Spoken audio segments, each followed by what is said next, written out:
Thank you for downloading the BBQ Central Show. Maybe you're listening to this now because you missed the live version Tuesdays from 9 to 11 p.m. Eastern Standard Time. The BBQ Central Show is brought to you by these sponsors, which I am extremely grateful for. The BBQ Guru, makers of automatic pit temperature control devices. Their website, thebbqguru.com. Big Papa Smokers, creators of some of the best rubs out there and retailer of many different grills and barbecue products.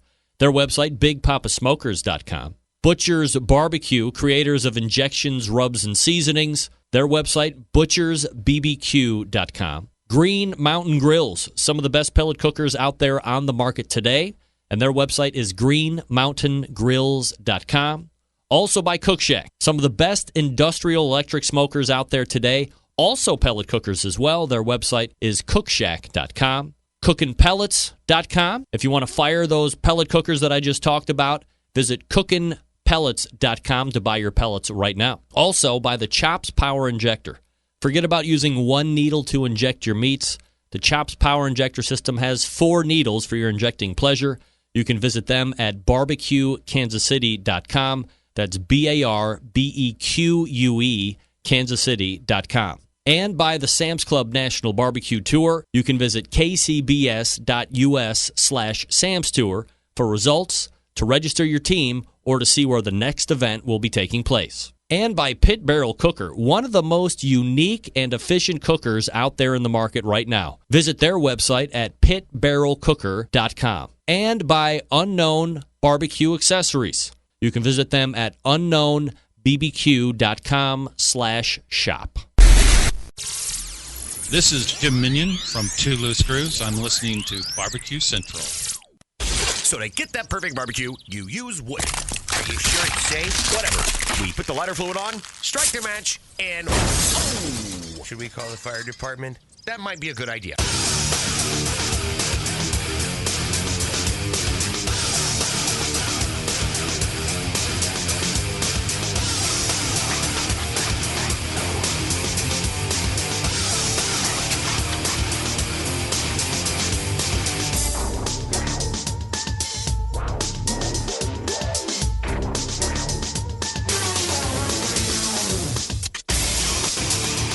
All right, good evening, and welcome to the really big BBQ Central Show. This is the show that talks about all things important in the world of barbecue and grilling, broadcasting live and direct from the Rock and Roll Hall of Fame city of Cleveland, Ohio. It is the barbecue capital of the North Coast. I'm your program host, Greg Rempe. Happy to have you aboard here on your Tuesday. If you want to jump in, more than happy to have you. It's a phone call. 216-220-0966. You can also email the show if you want. Greg at thebbqcentralshow.com. Anything else you want to find out about the show can be found at the main website, thebbqcentralshow.com. And here's what's happening in case you didn't get to the newsletter today. Coming up in about 13 minutes from now, what does the first Tuesday of each month tell you? Of course, if you have a barbecue ill, you have a barbecue sickness, you feel some type of barbecue illness coming on, you have to get with the doctor of barbecue, the good doctor of barbecue. And he will be here at 9:14, the Ask Dr. Barbecue segment. Ray Lampe, Barbecue Hall of Famer, is it? That's right. At 9:35, we added a late guest. Happy to have him. Longtime sponsor of this show, making some of the best barbecue products out there, period. And one that happens to be, I think, a product that has revolutionized not only barbecue and grilling, but potentially just the world of culinary delights and cooking and whatever else. 9:35 brings you the pitmaster of Butcher's Barbecue Competition Cooking Team, Dave Bosca, joining me. And then we'll move to the second hour and a very special guest, somebody who I love to chat barbecue with whenever he has the time. And this just happens to be the month/week that time is allotted for the show, and I'm always happy to have him. He is an executive TV producer, Emmy Award winning, I might add. He is the creator of barbecue on television.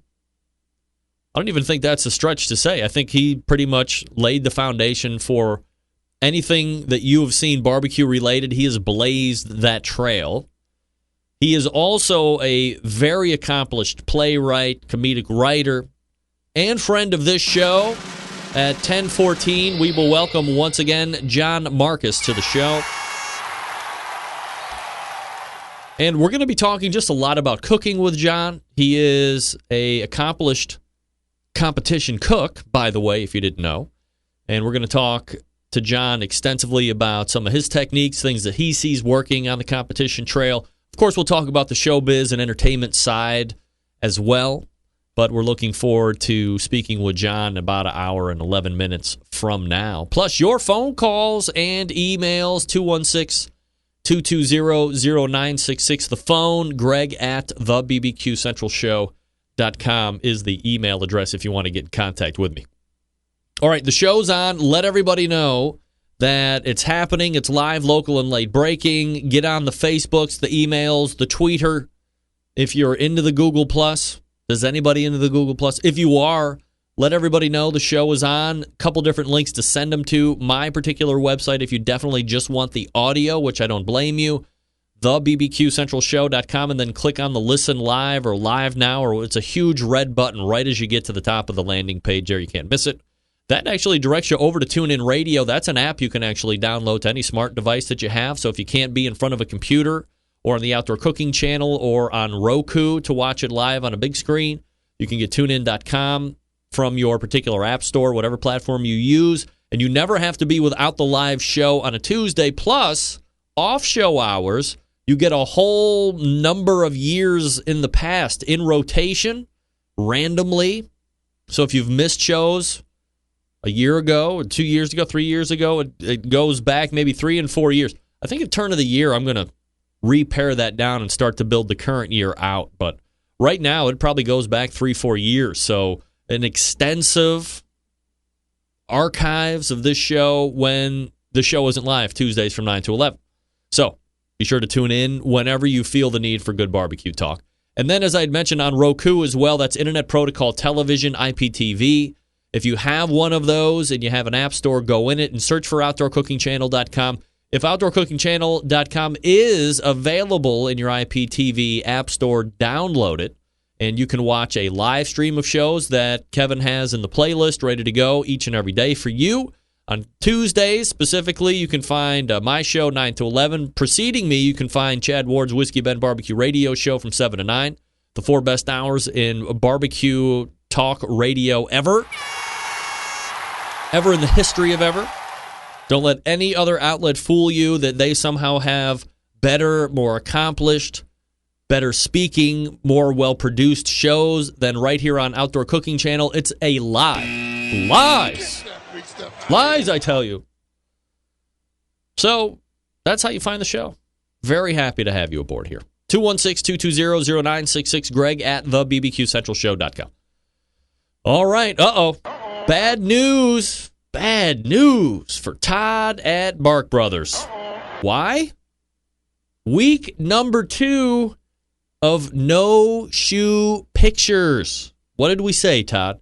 All the way back when I got those original Soul Kicks from Soul Kicks and they were a size too small, the guy at Soul Kicks said, hey, don't send them back. Give them away as promotional material. And I was like, hey, I dig that. My guy Seth Saunders hooking me up with the shoes, sent me some 2 pairs that fit, which I've been wearing around deliciously, I might add. But we said, hey, if you want these shoes, and you can fit into 11s or whatever that came out to be, I forget. You have to, when you get the shoes, you got to go in public and you got to take pictures, right? Well, my man, I got to tell you, my man Doug from Michigan has had 0 issues. 0. Todd, this is incredibly bad form on your part, and I won't even mention the karma and not the good kind you are raining down upon yourself. As I just mentioned, Doug from Michigan posted pictures of him and his son at the Ypsilanti, Michigan's Sam Club event this past weekend with his shoes on, full body shots. Todd, where are you? Dude from Michigan is beating your ass. That should be especially hurtful to you. This was not part of the deal. Don't be a show whore, Todd. Nobody likes a whore. Nobody. Well, I might be painting a bit too broad with the strokes, but I have the tape of what the rules were. Doug from Michigan is winning, and the verbal lambastings will continue each week until you pay up. And if you think I am kidding, just ask Chad Ward how well that worked out for him when he even attempted to make it look like he was welching on a bench on a bet. Did not go well for Chad. For weeks on end, we were calling. So, until the pictures show up, all out boycott on Bark Brothers Barbecue until Todd pays his debt. All out. And the beatings will continue until morale improves. Ladies and gentlemen. I mean, Todd, really? You know it. Chad, weigh in, remember? Remember when you weren't shaving your little goatee? I know John Dawson especially wants to see pictures of those shoes because he was like the second one in after he was the first one in after the pairs were gone. He was like, no, I was going to wear them all over Boise. I hated to tell him that he was literally one email short. Oh, I know, it happened. Goatee gone, it happened. But it took some protesting, didn't it, Chad? Little heavy protesting. All right. We're locked and loaded. I'm ready to go. 216-220-0966. That's the phone number. Greg at thebbqcentralshow.com. That is your email address. And we have some, business to take care of with my guests. We might be broaching a topic tonight people never would have thought we would be talking about. But I believe we might be on the precipice of a new fad in barbecue. More on that in a bit. Let me talk to you right now about the Pit Barrel Cooker. Gang, pulling the trigger on a new cooker can be nerve-wracking sometimes. Temperature control, fire management, what woods to use and buy. Who needs the hassle, right? But I strongly suggest a Pit Barrel Cooker. The PBC makes cooking simple and fun, and it just might be the most unique, versatile, and easy-to-use cooker on the market today. Imagine a single cooker that will turn out great traditional barbecue meats like brisket, pork shoulder, and ribs, while also being able to ramp up in temp to do those burgers, chicken wings, and hot dogs. The versatility is all thanks to a revolutionary design that goes beyond traditional convection. Their hook and hang method places the food in the center of the heat, so it's acting like a stationary rotisserie, if you will. The result, great tasting, perfectly cooked meat each and every time. In the industry, we call it consistency. Not only is the Pit Barrel a fabulous cooking vessel, it's aesthetically sexy as well. It's built to withstand the heat, and thanks to its porcelain enamel finish, the Pit Barrel is able to stand up to any type of weather condition, extremely portable, fits in the back of most vans, trucks, and SUVs. It's ready to go wherever you are. Of course, all barbecue folks love accessories, and the Pit Barrel doesn't disappoint here either. From rubs to the unique removable ash pan, to pit grips, to turkey hangers, the hinged grill grates, there's a full line of accessories that will really complete your Pit Barrel experience, and the best part, for $299, the Pit Barrel comes fully assembled, it's ready to cook on, and it ships for free right to your door. Don't take my word for it. The folks at AmazingRibs.com give the Pit Barrel Cooker a 10 out of 10 rating in their gold division. That's the highest rating, by the way. Not once, not twice, but 3 years in a row, they have said, and I quote, "We're running out of good things to say about this simple, affordable smoker. There's nothing else like it on the market." Head on over to pitbarrelcooker.com and see what everybody's talking about. Be sure to check out their full collection of short how-to videos shot in high definition. Then pick up one or two for yourself or your neighbor. My neighbor uses mine all the time. You'll thank me later. They'll thank you later. If you have any questions, you can contact them through their website, pitbarrelcooker.com, or call 502-228-1222. That's 502-228-1222. And yes, they'll actually pick up the phone and talk to you. Find out what great customer service is all about. Pitbarrelcooker.com. That's pitbarrelcooker.com. And hopefully we have some interesting news to mention about Pit Barrel in the coming weeks, working out the T's and I's of crossing and dotting. All right, we're back with the doctor's visit. Ray Lampe coming up out of the break. Stick around. We'll be right back.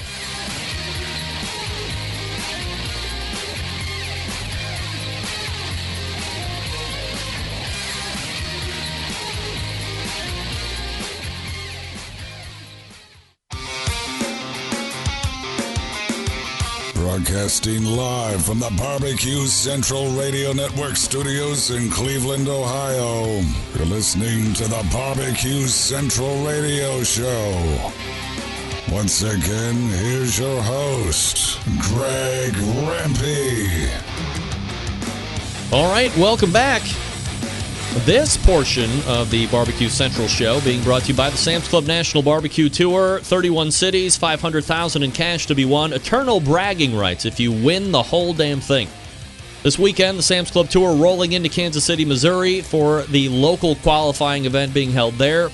To keep up with the Sam's Tour results and to see where the next event just might be, you can visit kcbs.us/Sam's Tour. That's kcbs.us/Sam's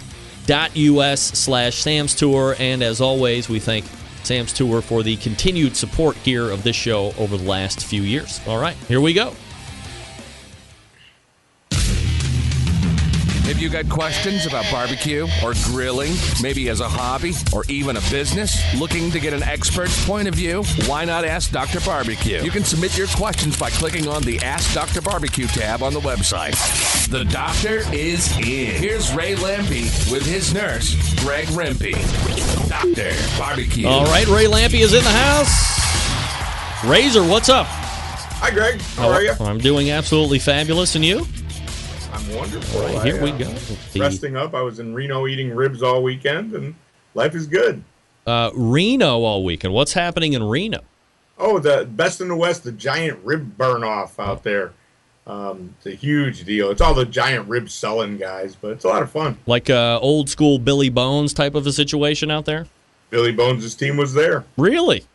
Yeah, they came in. I think they came in second, actually. Yeah. So is that, for the, I don't want to diverge immediately off the bat, but why not? It's our show and we'll do whatever we want. Sorry. So, I think there has to be somewhat of a delineation because in Cleveland, for instance, and I don't know why it is, but we love the rib cook-offs here, and it's not to be confused with what we talk about a lot here on this show, which is the barbecue contest, but he's got the huge 50-foot stands and all the banners, and it's only ribs.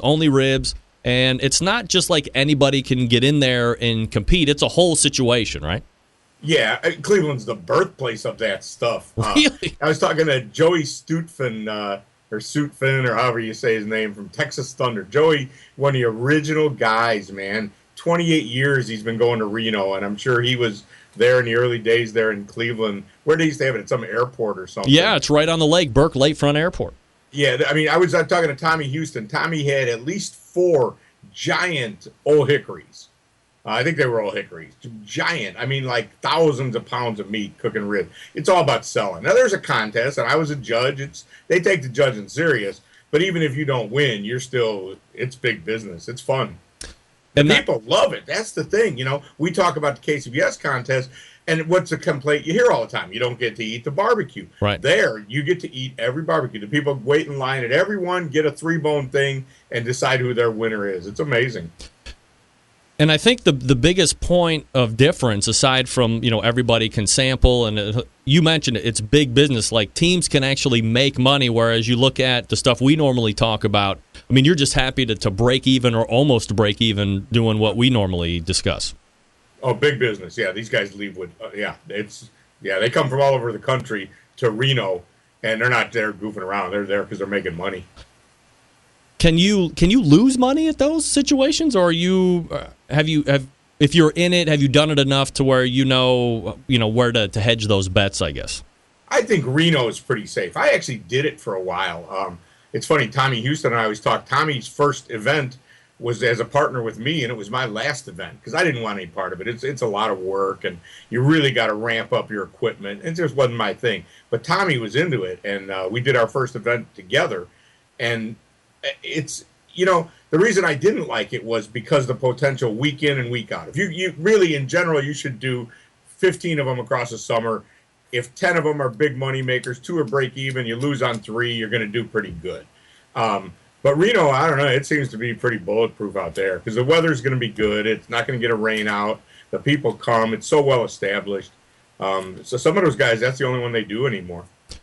Talk to me about the quality of the products. Is there a lot of crap out there, or is it all good? It's my big complaint with it is it's all very similar. It's not bad at all. It's good. But they all buy their ribs from the same truck. They all got similar cookers. They probably all buy from the same pile of wood unless they carry it in. And, you know, they're not going to do anything really. It almost like KCBS. Nobody's going to veer off the path because that wouldn't be smart. My complaint as a judge, and probably if I was out there sampling, was it's all pretty similar. But it's all good. They all make good ribs. It's not a bad thing at all, but it's just not very interesting. Are a lot of them like finished over the open flame charcoal grill? Yes, that's their thing. Couple of things they do. They don't peel the membrane, so what they do is try to char it off, which is reasonably successful. They also do it as part of the show. I used to, when I did it, I had a roller, a little paint roller, one of the little skinny ones, and I was rolling barbecue sauce on the ribs all day. No actual barbecue sauce like really changed hands there, but it looked cool. It looked like I really had something going on, and it's a big show. All right, so Ray Lampe recapping the big event in Reno, the big rib And I burn. got to party with a guy from TMZ. Who, Harvey or whatever his name is? No, Harvey wasn't there. It was Gary. Hmm. Kind of the big bearded-looking guy that's sitting there all the time. He's actually a really good guy. All right, so next week, the Hartville Hardware event is coming up. You're going to be kind of around the greater Cleveland area. This has actually turned out to be a bigger event than I anticipated. Not, I mean, big enough on its own that Ray Lampe is actually coming out, but the more I'm talking to people, the other big manufacturers are sending people out. They're going to be holding classes. They might be doing demos on the side of you. I mean, this is kind of a whole big deal that I didn't really knew existed out there. I kind of didn't either, honestly, but it's fine with me. It's good. I know a lot of them people. I'm happy to see them, and none of them have big green eggs, so it's like it's an easy one for me. All right, so and we're still excited to come and meet the grassroots people of, I guess, South Cleveland and North Akron. I'm excited, man. I get to meet you too, Greg. I know that. Well, it goes without saying, of course. We've never actually been in the same place, have we? No, never once. I don't think. Not even for any Kingsford events or anything. So you're going to be in my stomping grounds. Who knows what could happen? We could meet celebrities, or we could be the only celebrities that we actually see. That's fine. So football season for college started this past weekend. NFL starts obviously this coming Sunday. This will, of course, be another race to the bottom for the Cleveland Browns. And unfortunately, Ray, I don't know if it's going to look that much better for the Bears this year either. However, no, the Bears are looking good this year. All right, well, we'll see about that. So now I would like to caution you by saying that the Browns fans think the Browns are always going to look better next year, and that next year still hasn't came, but that's all right. No, nonetheless, you always seem to have something going on, like football-related or fall sport-related. Do you have anything in the works or anything you're getting ready to unveil at this point? No, actually you don't. That thing we did for a few years, it just ran its course and it's done, and nothing new has come up. So, no, I've kind of got a soft fall. I do have the new book launching, though. The Big Green Egg book launch is October 4th, so I'll be busy doing that. But not really football-related other than, a lot of football games. It's a good time to cook some barbecue. Is somebody able to get you to a tailgate? Can they just, call you up, or do you have, an agent that you work through where if you wanted Dr. Barbecue to come and do an event for you, depending on size and location and stuff? Sure, yeah, I'll go anywhere. I don't care. And matter of fact, last year I got called to I went and did an Adobe party at a Giants game, Adobe software party at a Giants game. It was kind of last minute, and it was fun. I mean, I still love doing that stuff, and yeah, something will probably come up. I'm certainly available, but I'm pretty busy. It's not like I got nothing doing this fall. Yeah, that's right. But and nothing then fun like that. Like books seem to be more and more having to go out and promote because, as we had talked about a month ago or even 2 or 3 months ago, barbecue books this year especially seem to be a lot more pervasive than they've ever been, and you got a whole bunch of different options to choose from. A lot of cookbook styles, but even coming out next week, there's going to be this whole big reference book by Joe Haynes on Virginia barbecue and the history of it. Not necessarily a cookbook per se, but there seems to be a lot being written about the industry, which I guess, as far as continued success and involvement and engagement from a consuming base, still shows that it's a viable situation. Yeah, well, there's all this history. I think it's great. I haven't seen that book yet, but it's great that people are digging it up and writing it down because, it's the kind of thing that the history's there, and a lot of those people are still alive, but they're not going to be for very long. Down the road, if we don't write some of these stories, I think it's great. And plus, we get into this regional stuff. What did you say, Virginia or West Virginia? Yeah, Virginia, right. Yep. Yeah, see, I didn't even know about that. But that's great because we get locked into this idea that there's 4 regions of barbecue, which is complete nonsense. They've been cooking barbecue in Virginia for a long time, and it is a pretty distinct style. I was with Tommy Houston the other day, and Tommy does things a little different. Tommy's from Virginia over there, and he does things different than most of the other guys, and just how he grew up learning how to cook barbecue. So I think that's great. All those history books. I mean, the recipe books, I don't know. How many more recipes can we write? I'll keep trying, but we keep writing them. I think I told you before, after I wrote my first 3 books, I was like, well, this is over. How many more barbecue books can we have? And I'm up to 9, and my God, how many have there been alongside me? Yeah, plenty, no doubt about it. So let's get to some Facebook questions because that seemed to be kind of a hot topic here over the last handful of hours. I guess before we get to the first one, I wanted to ask you something because I got an email from a guy that is kind of a semi-recurring guest here on this show, Sam the Cooking Guy, and he told me that he had sous vide a brisket for like almost an eternity, 30 hours or whatever, and then he finished it in the smoker, and he said it was, great end product, blah, blah, and I kind of just one-offed it. And then I just had another conversation with somebody.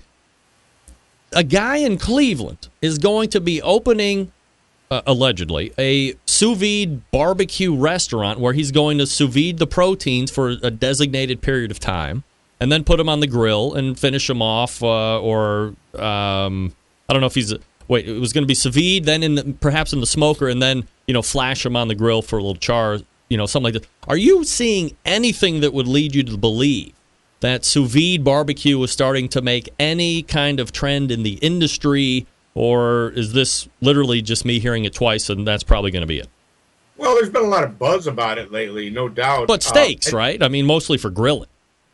Well, yeah, and I think it's just because the sous vide equipment used to cost $1,500, and now it costs $150. So they've worked their ways into people's homes, and they're starting to do it.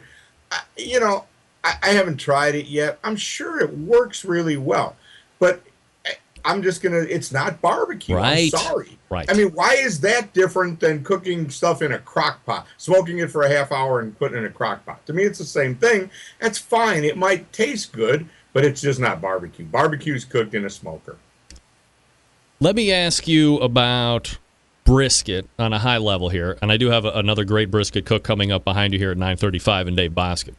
I may or may not have a neighbor that attempted a brisket yesterday, and they really want to place a lot of fault in the beef. And I wasn't there to watch the whole thing. I'm getting kind of the second hand, so I want to believe he was doing it right from the guidance I gave him the last time. But can you get a bad cut of meat that no matter how you cook it, it is just going to be tough? Maybe the flavor's there. I mean, the flavor was really good. It looked good. It was just, boot leather tough, especially in the middle. The ends were okay. But can you just have a cut of brisket that is not going to be relenting no matter how good of a cook you are, or no matter what you do to it? I think no. It doesn't mean there can't be one somewhere, but the guys that are good brisket cooks, now everybody cooks Wagyu and stuff, but those restaurants like Kreitz's and Louis Mueller and them old places, they weren't always cooking high-grade meat, and they got them right all the time. Competition guys, we used to buy them at Sam's Club or wherever you could find and cook them. And, we would cook too because sometimes we want to be a little different than the other. But in general, I actually screwed one up recently myself, and Sandy was like, she said the same thing, was it a bad piece of meat? And I said, no, I'm pretty sure I just screwed it up. So, I think that's excuse. Can you counter where some would say, hey, it's going to be, I'm getting a Wagyu or, such and such brisket that's really high level. and you're automatically going to assume it's going to be great. Is it also a fallacy to believe that if a brisket is $20 and the next one on the shelf is $40, that the 20 or 40 is going to give you lesser or better of a product? Well, I'll even tell you that a cheaper one might be better, because the whole concept of brisket is you take this tough piece of meat and you break down the collagen, and you've got then this gelatinous thing like cooking short ribs or stuff like that. You know, when they break down, it turns into this beautiful thing. And I don't know that a Wagyu brisket actually that ever really happens. You can get it tender and it'll be good, but more along the line of a piece of roast beef or a steak than a brisket to me. So I don't think it's automatically. You might have to cook it a little different. I don't necessarily think it's better, though. I think, you know, in the competition world, I'm actually going to cook in Plant City in November. I'll go buy a high-dollar brisket, even after saying that, because that's what everybody else is cooking. Mine wouldn't be the same as that, and that's what the judges are sort of accustomed to. But no, I don't think that at all. I think you can take a cheap brisket and still make it be good.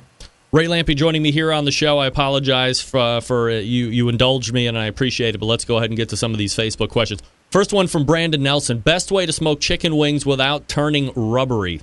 The skin, I assume he imagines. Yeah, I mean, there's no good way if you cook them low, any chicken like that. Cook them hotter, or finish them on the grill, or if you have the ability, fry them after you smoke them.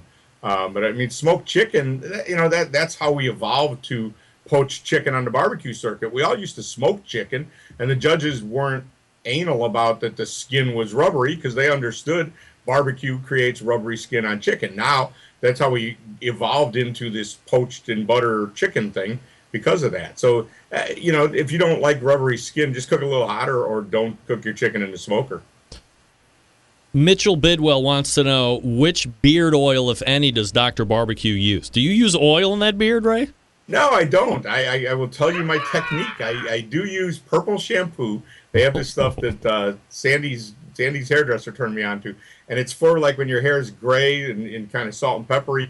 It kind of when you're getting closer to white, and you want it, it doesn't bleach it, but it keeps it whitened up like that. So I use purple shampoo, and I use conditioner on it right after I purple shampoo it. Do you have a measuring stick to keep it only so long, or how do you trim that? I just, every now and then it annoys the hell out of me, and I cut it. Look at this, I cut this off not long ago. I cut that much of it off. Wow. So it was pretty long. Yeah, it was. Wow. I just, when it starts bugging me, I cut it. All right, Scotty Johnson, better airport, Vegas for the road hard women, or Reno with the Burning Man women? I don't even know what the hell that means. Well, that's what I was complaining about both this weekend. I was in Las Vegas, stuck there for a 2-hour layover, and the Las Vegas airport is like, everybody is either, you know, drunk or just ready to party or just finished partying for 5 days.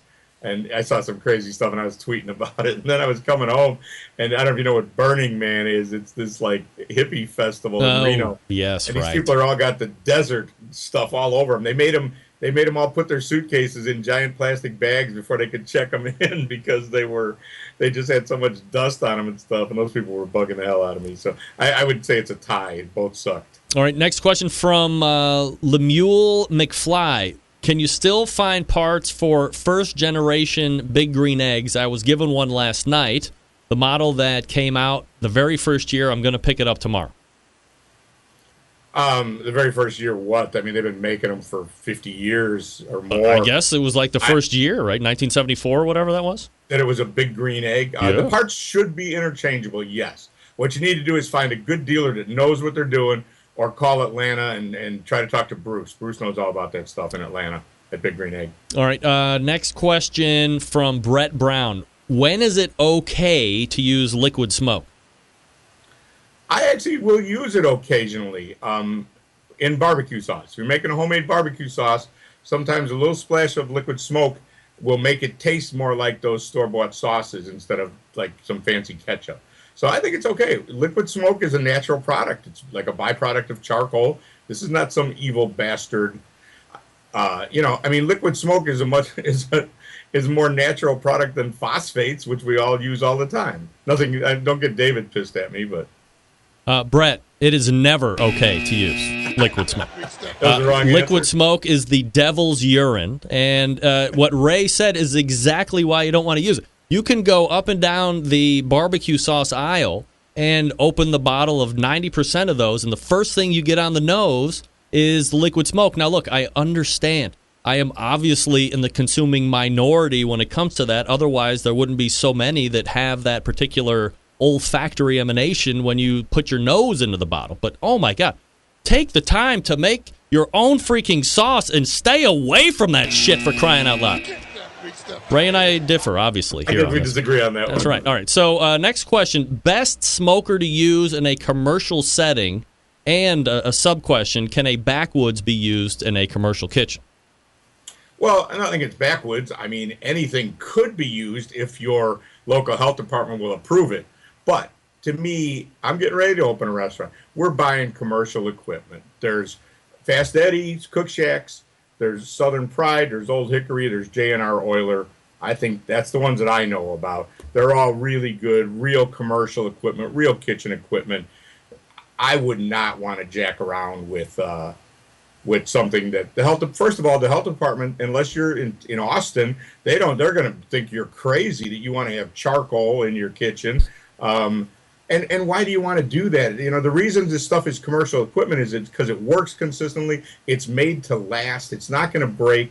It's going to be able to easy to clean. Nothing against backwoods. It's a good cooker. Guys use them, but to me, if I'm opening a restaurant, I'm planning on selling a lot of food and being busy, and I'm going to have equipment that's going to hold up to that. Are you at liberty to say who you're courting right now for smokers, or is that a deal yet to be struck?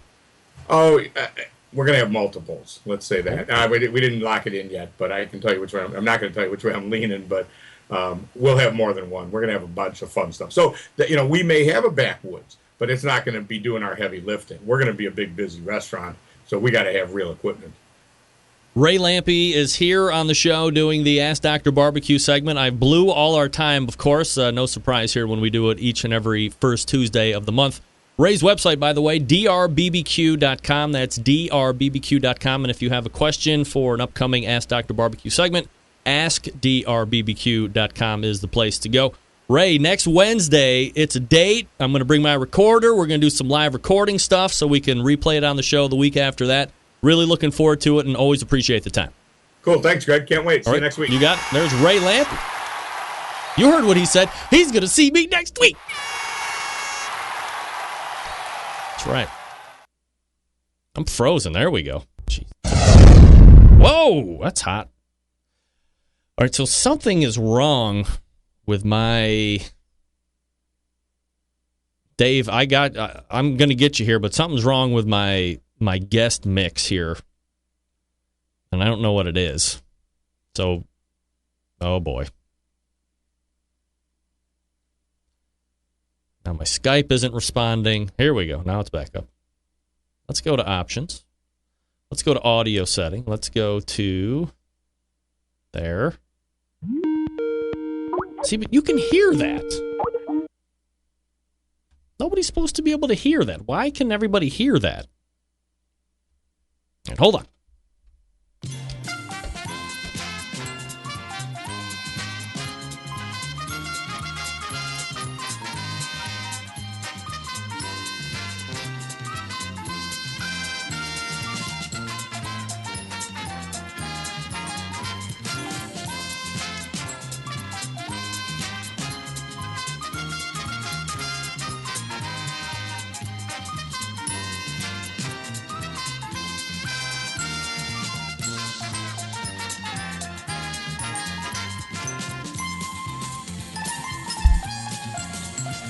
I don't get it.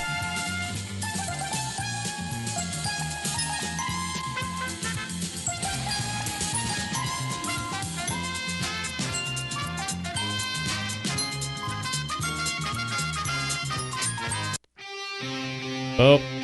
No. All right, hold on. All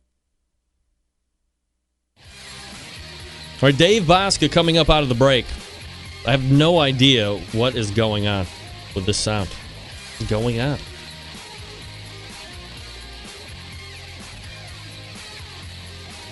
It's looping somewhere, I can tell you that. It's going to be a nightmare once it finds itself, though. Dude, this chair is awesome, King. Leave me alone. All right, let me talk to you quickly about Big Papa Smokers, the one-stop online shop for anyone interested in barbecue. A comprehensive selection of American-made grills, spices, sauces, accessories, even a kit that gives you everything you need to make a world-class smoker out of a 55-gallon drum. Big Papa Smokers has made a name for itself by making an award-winning line of championship rubs. Their rubs have won almost every major barbecue competition, period. BPS also banded together with fellow California-based rub company Simply Marvelous Barbecue to form what has now become known as the West Coast Offense. Defying conventional wisdom, these two California-based rub makers have cornered the market on competitive barbecue and begun to redefine the flavor profiles that competitive cooks from across the country have begun to aim for. They've also created a couple really cool competitions, like King of the Smoker, which is a best of the best and a barbecue head-to-head, back-to-basics competition. King of the Smoker unique in that contestants may not use any electrical devices such as pellet cookers or pit miners. Contestants just allowed to use charcoal wood and their wits to win one of the most high-stakes barbecue competitions around. The other one is the Guinea Pig, which is a cost-controlled competition that helps bring in newcomers to competitive barbecue. Also features prize distribution all the way down to 10th place in each category, helping providing incentive to get new competitors into the world of barbecue as well. Although the most seasoned of barbecue veterans also take place. On top of all that, Big Papa's has created a unique brand ambassador program called the BPS Elite Team, featuring 15 of the best competition teams in the country, working together to promote camaraderie, competition, barbecue, and to benefit children's charities across the U.S. Keep in mind that Big Papa Smokers has been able to do all this with only 6 years of being in the business, turning competition barbecue on its head, creating their unique barbecue competitions, becoming a staple of a nationwide restaurant chain, and benefiting children's charities across the U.S. Just the beginning. Again, the website, BigPapaSmokers.com. That's BigPapaSmokers.com. Dave Bosca right after this. Stick around.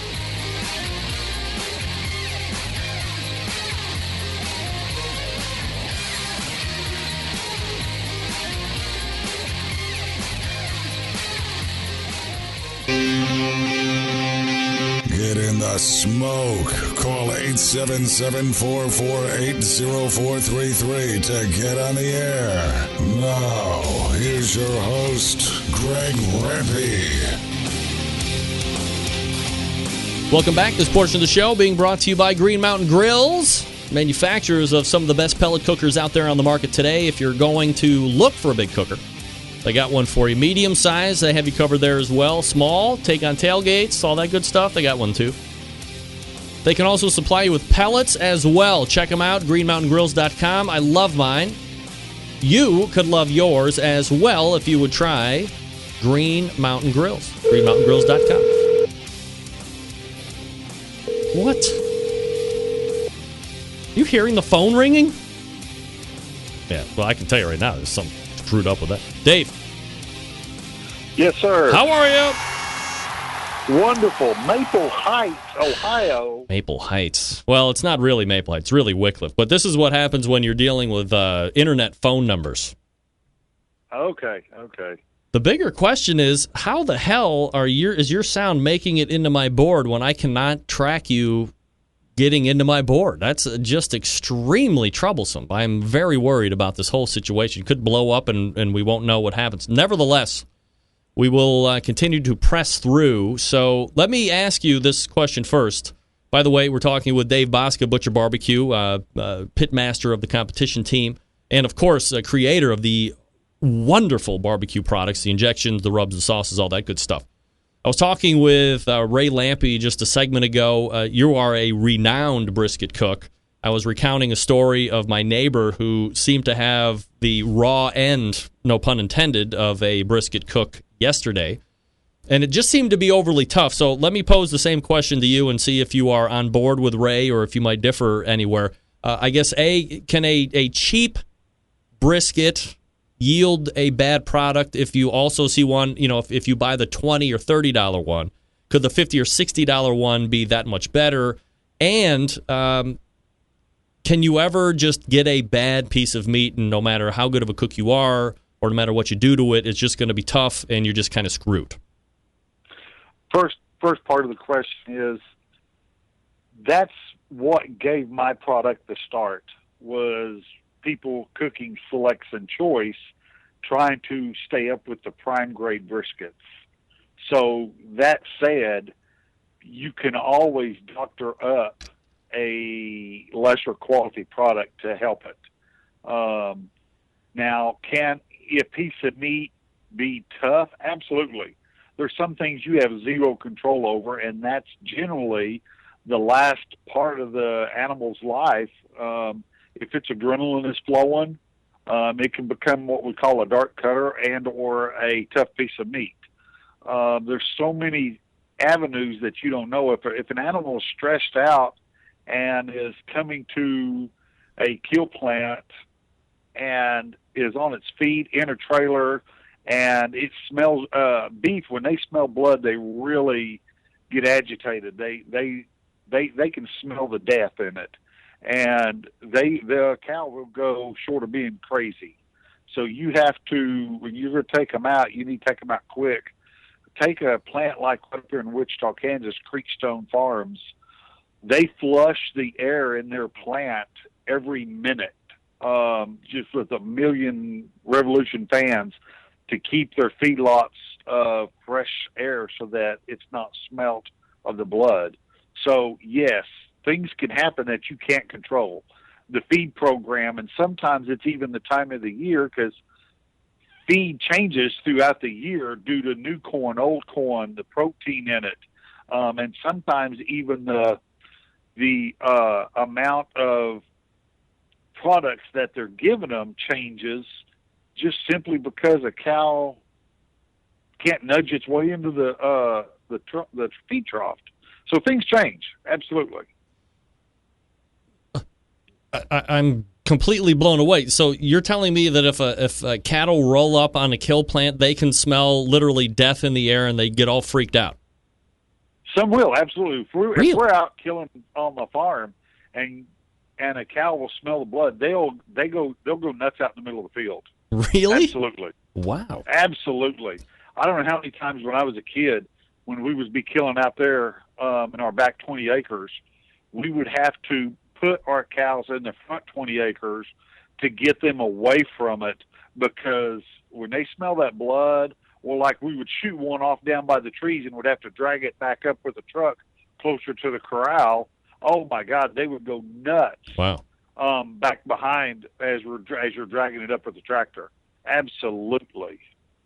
Well, I mean, just when I think I couldn't learn anything more, Dave Bostic comes up with a tale the likes I have never heard. But so let me. Is that something you just get used to? Like the first time you saw somebody, whack a cow, like was it fairly traumatizing to you, or not really, or what? I'm going to say it wasn't for me. I was raised around it. I mean, we was raised on a farm. That's the way of life. Our whole country and everything. We were raised with all this. It's just that some parts of our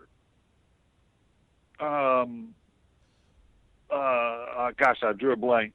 Some parts of our life and everything, people have moved to the city, some stayed in the country, and other people expect that the meat just comes magically to grocery stores, right. And that's where it comes from. Well, that's what I think I'm getting at is, people seem to have no problem eating it and talking about where it should come from and how they should be raised and how should do those. But, of course, then there's that whole other population that actually has to do the killing part of it, and nobody really ever wants to talk about that or look at it or take part.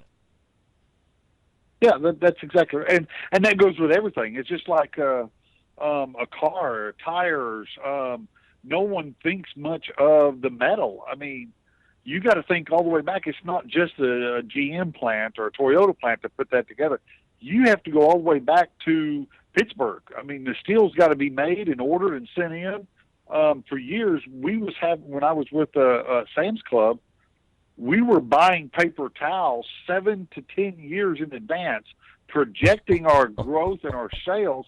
You had to go into a partnership with these companies because they had to plant the trees to grow for your product 7 or 10 years down the road. Wow. And that's the way it is with turkeys and chickens and beef. You form a partnership with them, and that's the essence of everything. When it comes to farming, they've got to, whenever McDonald's or someone like that comes out with a new product, cranberry something or another, they will plan for almost 2 years in preparation to get the crops grown to be able to facilitate that many cranberries to be sent worldwide or nationwide. And that's just that's just the planning that's behind the scenes that people don't realize. Well, cranberries are in season. We're going to have cranberries on our salad now. No, that just doesn't happen that way. There's a lot of prep work in this, and it goes with the beef and everything else. Wow. Great information here. Dave Bosca joining me here on the show. ButcherBBQ.com is the website. Of course, everybody knows that. So, Dave, let me ask you specifically, and because I would easily run out of time, and I wanted to have you on specifically to talk about what I feel, and I know I say it each and every week, and I perhaps may sound like a shill, but I don't care because I really believe that the grilling oil product that you have come up with and that has now been for sale for the last handful of years is a spectacular product, and one that is really, at least for my kitchen and some of the other folks that I talk to that buy it, has kind of revolutionized the way you can use butter flavoring and butter-flavored oils, whatever flavor you're using of your stuff, of course. But I get emails going, well, how can it be safe, and how can it be like this, or how can it be like that?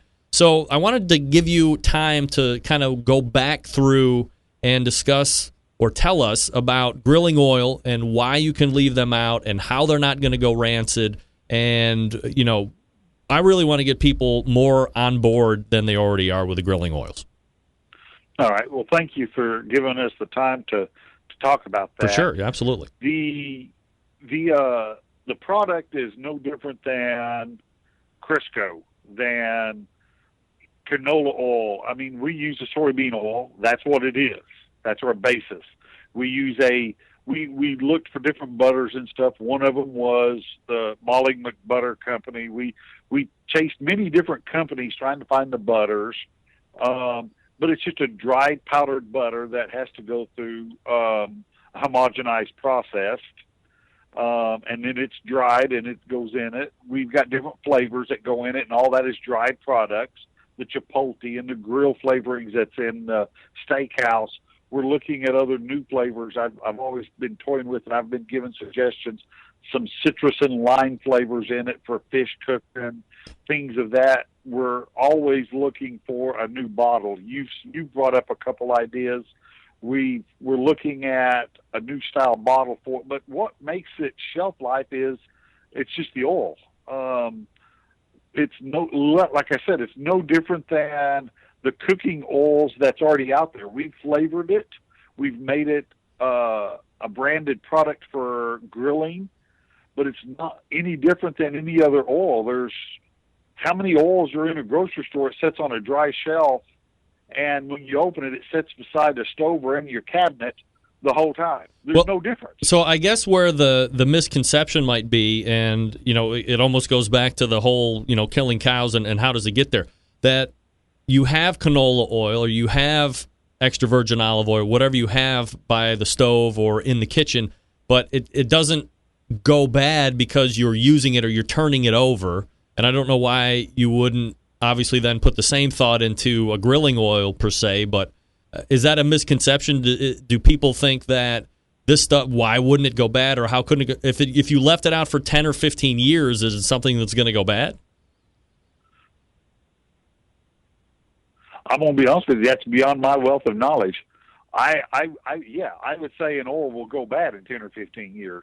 Something's got to go rancid in it. Yeah. And what it would be, I wouldn't know. I don't know if it's the BHTs or what. No, I don't know that answer.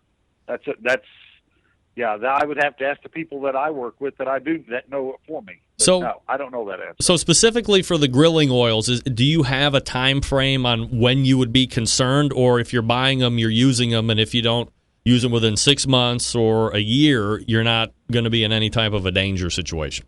We have put this to Oklahoma State University. They have done the research for it on us. Since there's no water added to it, they say that it's got an indefinite shelf life, and that's coming from our state agriculture food research center at Oklahoma State University that does all that stuff. What's the most bizarre application for grilling oils you've heard of or that you've actually used them for? Most bizarre? Oh, my goodness. That's a good question.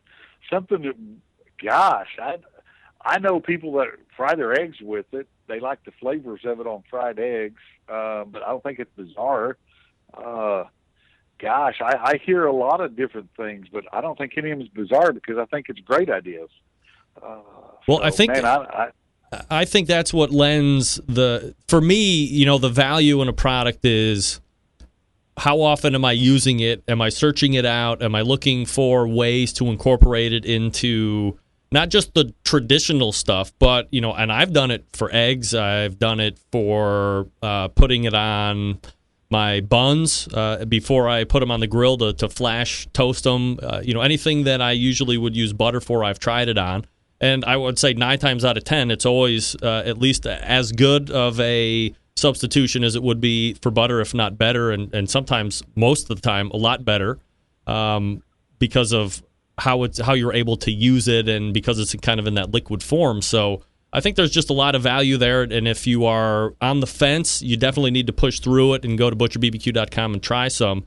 Do you have other flavors that you're going to be closer to releasing, or are they still just in concept at this point? It's in concept at this point. Trying to find when it comes to that product, I'm more working on the packaging than extending the product line. I need to get it right before I keep growing with it. Where I'm having more marketing worries with it than anything is that no one knows where to put it in stores. Where do you put it? Do you put it by the meat market? Do you put them on the dry shelf by the oils? Do you put it by the sauces? We've been jumped all around stores when we're in grocery stores. In the specialty stores, it's easy. It's more one-on-one with the owners. People can get it and gather it. But when it comes to the bigger volumes, that's been the holdup. Is it's kind of developed a category of its own, and no one knows exactly what to do with it. I think it would do best by the barbecue, so like the sauces and the schmears and the rubs and all that stuff. Because at least in the Giant Eagles where I'm at, it's all barbecue sauce and barbecue. Anything barbecue related, it's all right there on the shelf, right across from the bread. I think that's where that's where it should win because that's where it should be living anyway. Yeah, I think so too. What we're finding is that they're even putting more and more barbecue rubs over on those aisles versus over by the spices. More of a suggestive sell type deal, and it's working real well with that. I'm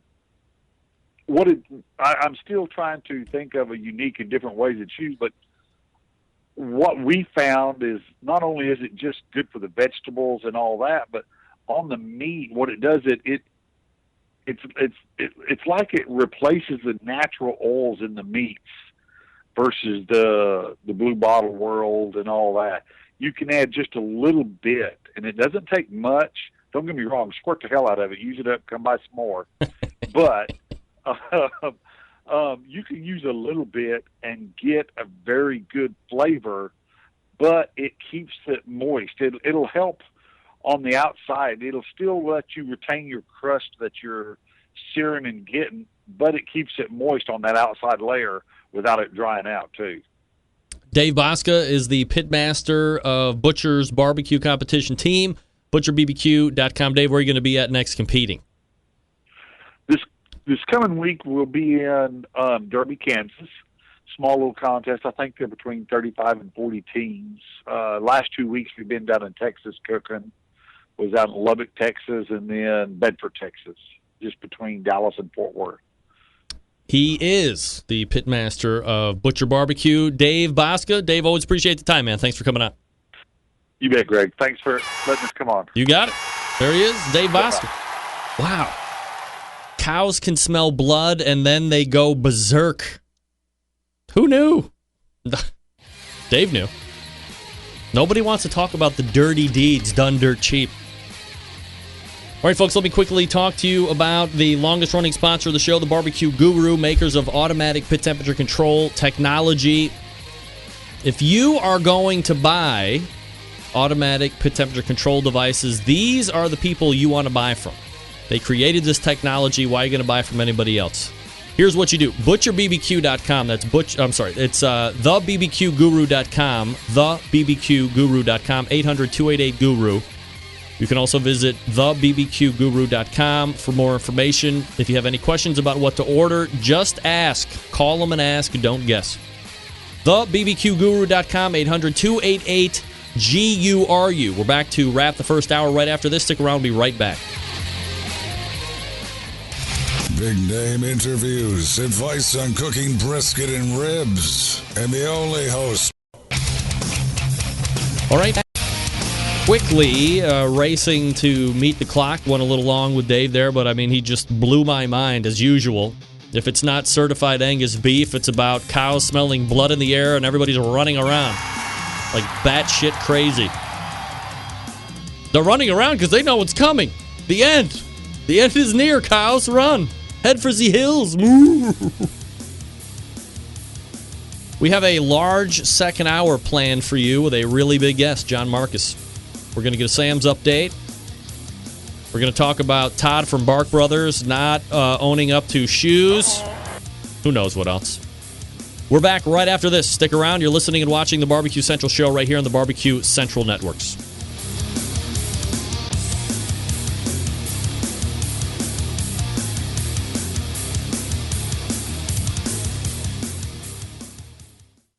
Chad Hayden with Moonshiners Barbecue's 19th annual Jack Daniels World Barbecue Champion, and this is Barbecue Central. Happy to have you aboard here for the really big barbecue show. Boing. We cook because we have to, and we grill because we want to. Hit me! Fine, how's it going? You have a great show. I'm a big fan. Boing. So what seems to be the problem here? This man looks like he's dead, and he's in the crackle. Charbono! It's all about the Charbono, dude! Succulent fish! What? He ate 2 feet 4 wieners. But listen, Lavernius, shut your face. I'm shaking like a dog shit peach seeds. We have top men working on it right now. Top men. All right, just like that, we are into the second hour. That's right. Hey! This is the BBQ Central Show. For the life of me, I still cannot figure out why in the sweet hell my board is not allowing me to pull the sound out of the tower and run it back through. It's plugged in and everything. It's bizarre. Everything is right, except everything is wrong. Can't have ringing phones on this show. It's outrageous. All right.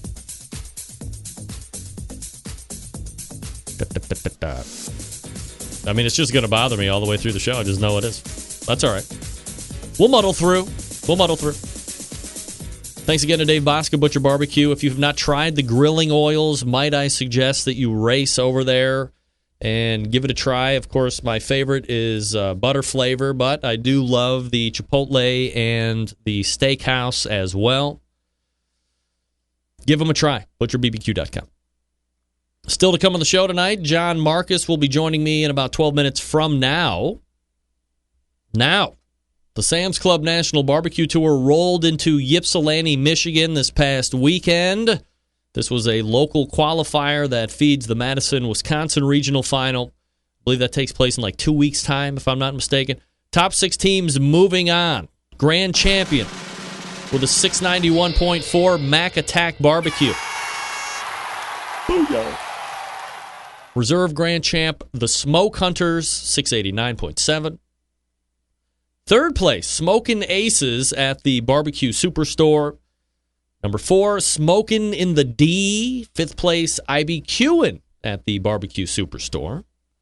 And rounding out the top 6, moving on to Madison, Wisconsin, T-Mac smoking 679.9. So you're looking about 20 point. Let's try 12 point. 12? I don't know. Who's good at math? Not me. Yeah, about a 12-point differential between 1 and 6. Fairly close, 1 and 2, a little less than 2 points. So overall, a pretty tight 1 through 6. They're moving on, and they will all be throwing down. Those top 50 teams will be throwing down, or I'm sorry, those top 30 teams will be throwing down in the Madison, Wisconsin regional final here in a couple weeks' time. The next Sam's Club tour is this coming weekend, September 10th in Kansas City, Missouri, home of great barbecue. So whoever's competing out there in Kansas City, Missouri, and of course that is a region of the country that is going to be stacked with awesome teams, of course. Do a lot of the best teams just skedaddle out of Kansas City, Missouri when they have an event like this show up because they want to go somewhere where it's not so loaded, or do they not even care? They just want to be there, and if they're not top 6, whatever, the big guns were there and everybody's playing. Or does everybody skedaddle? What's everybody think about that? Anybody know? So, good luck to everybody competing.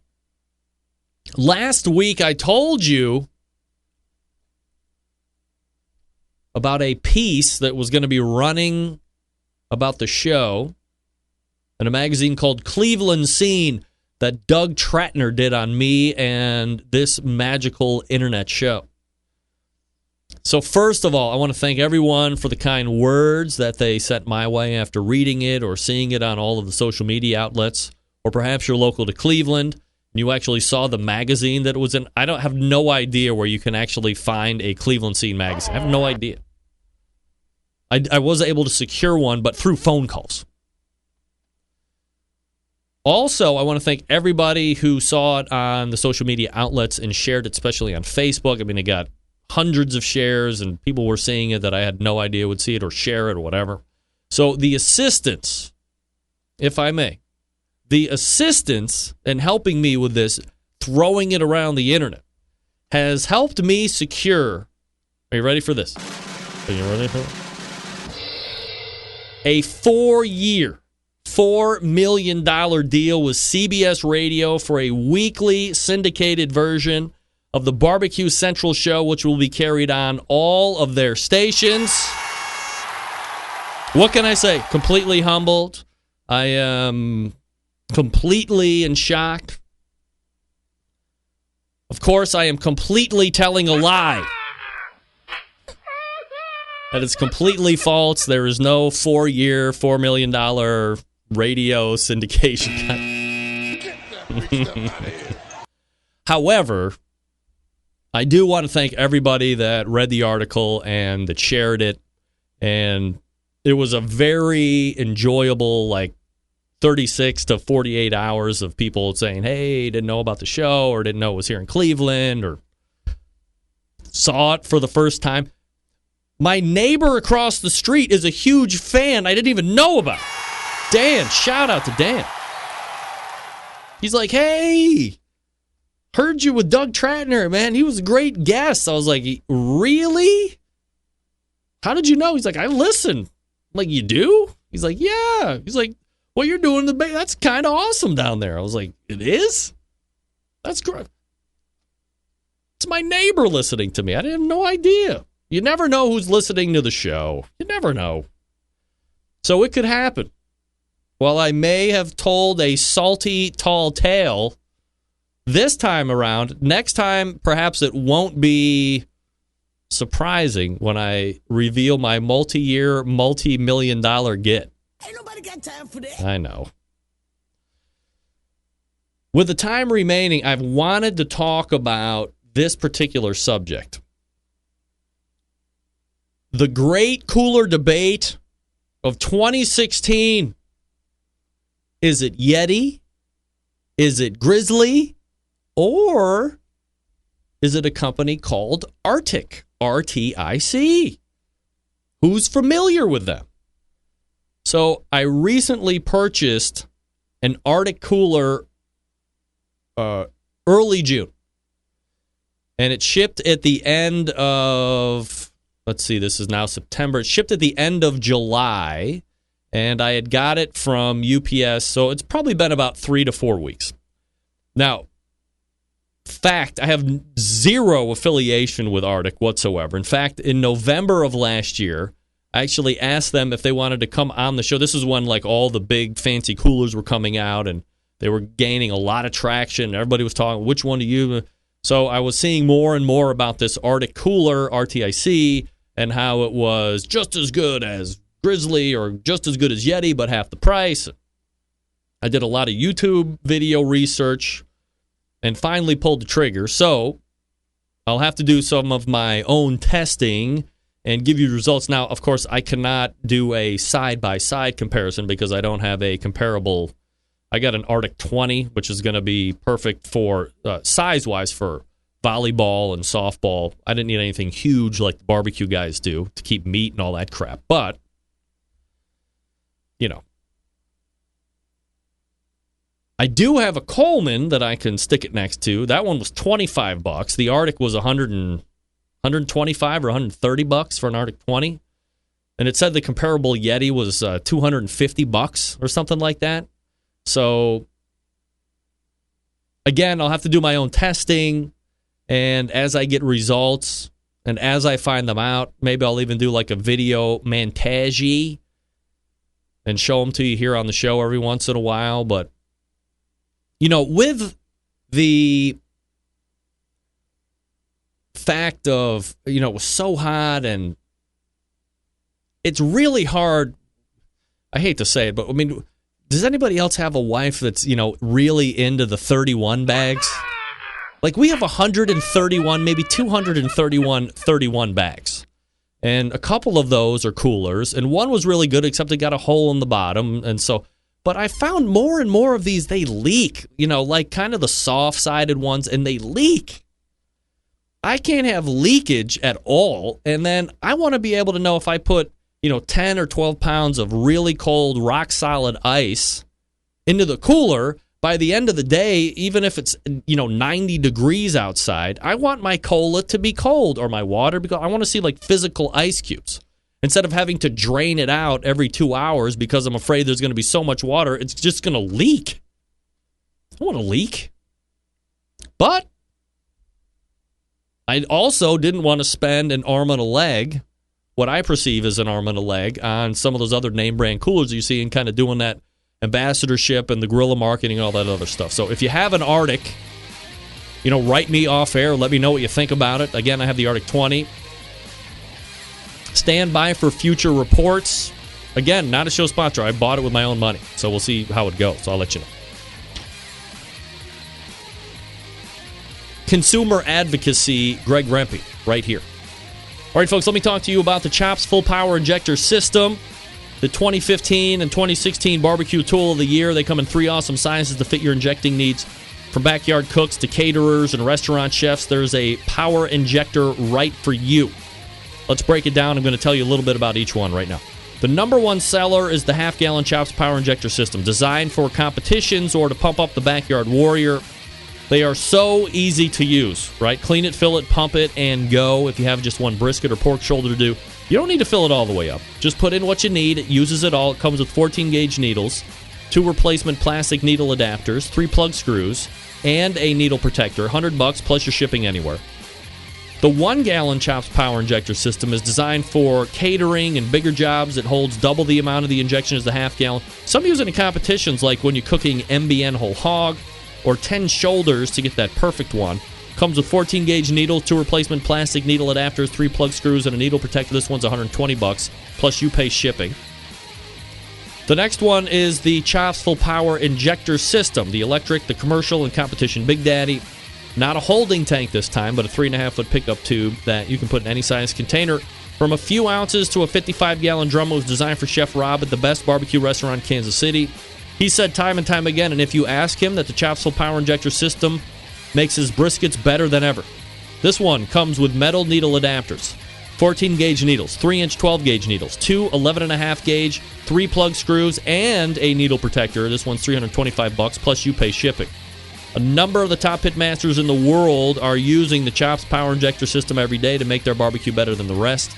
It's a foodie world where we require flavor in every bite. This is how you do it and do it fast. Not just for meat. You can inject alcohol into fruit if you want. Every injector handmade and assembled in Kansas City, Missouri, USA. If you want extra accessories, they got them. You want to shoot medium ground spices, they got you covered for that. 2, 3, 4-inch 12-gauge needles. Also, they have 2-inch closed-tip needles, perfect for shooting fatty meats. They sell replacement stock needle adapters and plug screws. They have a great way you can upgrade your Chops full power injector system, make it bulletproof. Metal needle adapters. How about that? BBQKansasCity.com. That's BBQ Kansas City. BARBEQUE. BARBEQUE. All right, we are back with John Markus coming up out of the break. Stick around. We'll be right back.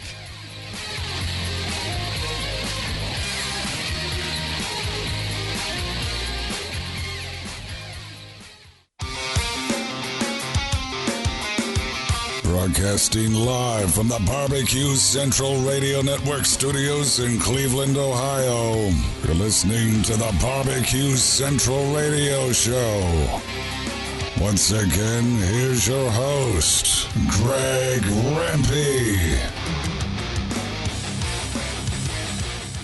Welcome back. This portion of the show being brought to you by CookinPellets.com, your number one source for quality wood pellets for all of your pellet-driven cookers. You can visit CookinPellets.com for more information or to purchase. You can also buy from Amazon.com as well. Cookin' Pellets has their own app. Download it. That will also alert you when Amazon decides to go absolutely nutsos with the shipping cost. Everybody loves a great deal on the shipping cost, right? Absolutely. All right. My next guest is a Emmy Award-winning producer of TV, comedy, a playwright. I don't know. I mean, just a guy I love talking barbecue with in general, so we race to the hotline and welcome John Markus to the show. John, how are you, buddy? Good evening, Greg. How are you? Well, you can hear me, right? I can, yes, absolutely. Can you hear me? Oh, my God. I can hear you beautifully. Right. I love the new background you have there on the set. Well, I found a great use for reclaimed wood. You know, this wood is seeing a new life. Yes. It's getting to, it could have ended up in someone's barbecue pit. John, some would say this wood is green, depending on how you look at it. By green, you mean as a metaphor for money? Well, like green screen, I guess. John, hit your camera button down there on your screen right, so let we me can see. Like I'm a little challenged here, That's with all all right. this. Here you go. Look at this guy. Here he is. Does that come up? Yeah, absolutely. Oh, well, now, of course, I got the wrong screen for you. Here you go. Greetings. We thank Skype. Here's my question for you, Greg. How does Skype make any money? Well, I do have kind of an answer for that. And okay. Well, okay. Now you're not showing up. Oh, this is such a labor today. That's all right. I mean, I can see the inset picture that I'm on. Yeah, I know, but this show should be way more professional than it is. So I had to go change scenes. I didn't want to change scenes. Oh my God. You know all about changing scenes on the fly, John. So I do know about changing scenes. I also know about changing my drawers at a barbecue contest. Yeah? Is that a story we're going to be talking about a little bit later? No, I don't think on this particular broadcast I want to get into that. All right. But have you ever done a segment on portable toilets? Never once. I would have to say that with the rise in competition popularity, so has sales of vehicles that have probably palatial potties in them. So, portable ones probably aren't as popular as one might think, or at least perceived. Right. So the larger porta potties, like the ones on wheels where you go up a set of steps and go in. Yeah. And they're deemed to be classier.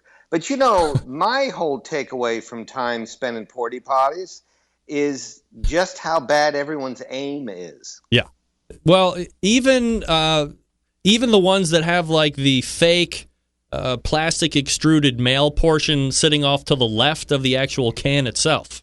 Right. Yeah, that almost seems to be like, how can you aim the worst and splash back? You don't want to shake hands with people after they've gotten out of these things, of course. Do you think your listeners like that I've taken this into the gutter right away? Are we okay? You wouldn't be surprised, John, to know that I did a story on the show maybe a year or two ago where, let's call them Jim Bob, Tony, and Jimbo were out in a country area, happened upon a porta potty. One of these guys went in, and then the other two thought it would be, hilarious if we tipped it over. So they did. Of course, the guy in the porta potty broke his neck and was now paraplegic. Oh my Lord! That is an awful story on several levels. Here's the worst part of the whole story: the guy who is now a paraplegic did not sue the cousins. They sued the porta potty and won tens of millions of dollars because it wasn't secured properly. No joke. Oh, litigious society. I'll tell you something. That story alone makes me feel America is a great country. Okay. Because that couldn't have happened anywhere. You don't get that kind of story doesn't come out of France. No, that's exactly why this is a great country to us and exactly why everybody else hates our guts. You know it. Yeah. Well, if we're going to get into this whole area, the fact that that bidets have never caught on in America is interesting to me. And why not? I mean, those are like the best invention ever. Is it just because we don't want to pay $50 more when we're building a house to have a bidet?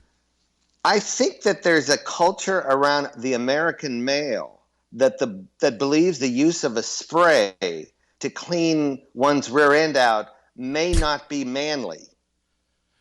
I mean, if you are captured in the privacy of your own Louvre, I mean, what do you care? It's just between you and the bidet. Well, that's what I think. I think that there are men out there who would be fearful they would start to enjoy it so much and become addicted to just sitting on that. I would be working from that thing all day long. I would be not only clean but productive. So if you're doing this and you have the wood on a green screen behind you, but I hear a constant Yes. I know what's going on with you. Yes, I've been found out by one John Markus. All right, so okay. Let's talk about a product that I know you've been really investing a lot of time and probably your own money in, which is the Kings of BBQ Kuwait. And I remember, literally years ago when we first talked about it, you were just kind of trotting it out or even maybe just kind of getting a finished product to trot out. Right. And fast forward here to 2016. And by the way, 2016 rapidly coming to a close as we are now in September, if you can believe it or not. How about that? Where is Kings of BBQ Kuwait living right now? So the film was completed actually and was accepted at about I think 13 or 14 film festivals, and where it won some awards. It won awards in about 5 of them for People's Choice, or it won awards for best military-related documentary. It's been decorated, which is great. Then I decided at some point a year ago that I want to go back in now and expand it and also make the film a more honest portrayal of some of the characters. So I went in and we've been recutting, and I think that's all going to be done probably early next year.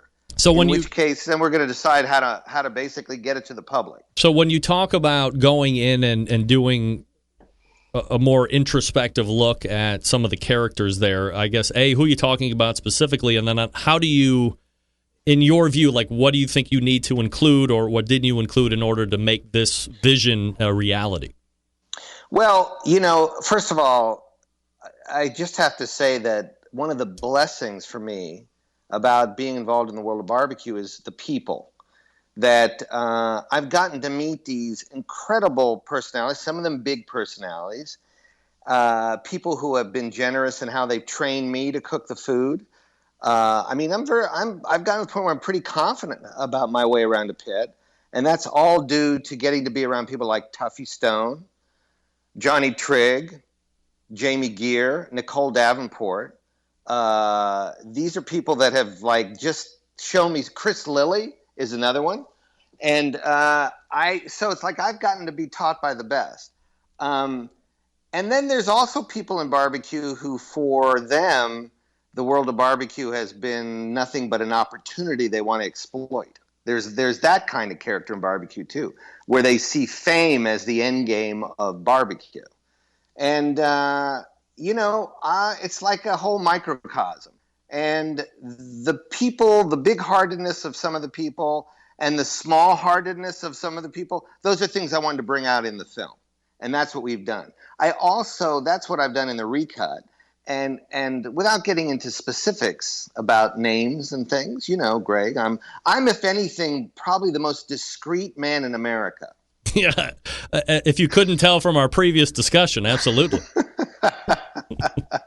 But then also one of the great accidents of this movie in a positive way was the sitting down for a long interview with Al Franken, who is my entree into learning how to cook, because he once, a long time ago in 1999, made me bad ribs.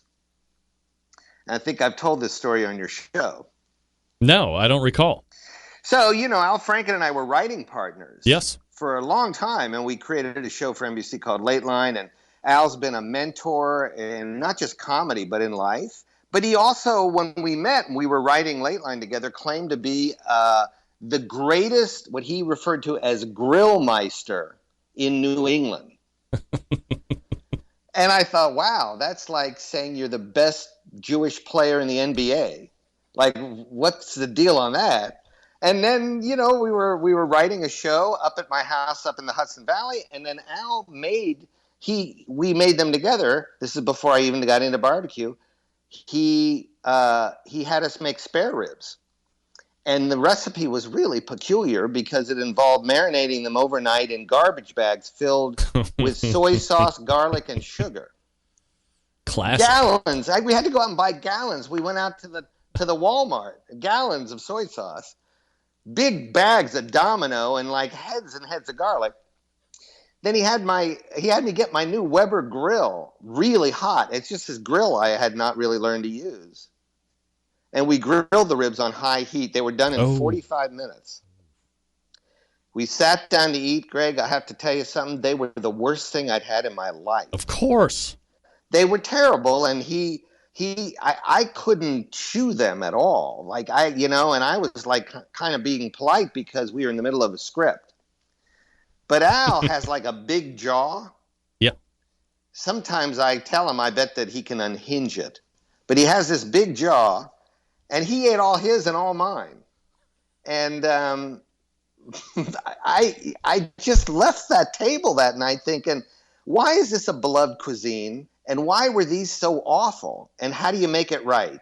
And that's when I got, like a couple of weeks later after research, got on an airplane, flew to Kansas City, and started taking lessons from Paul Kirk.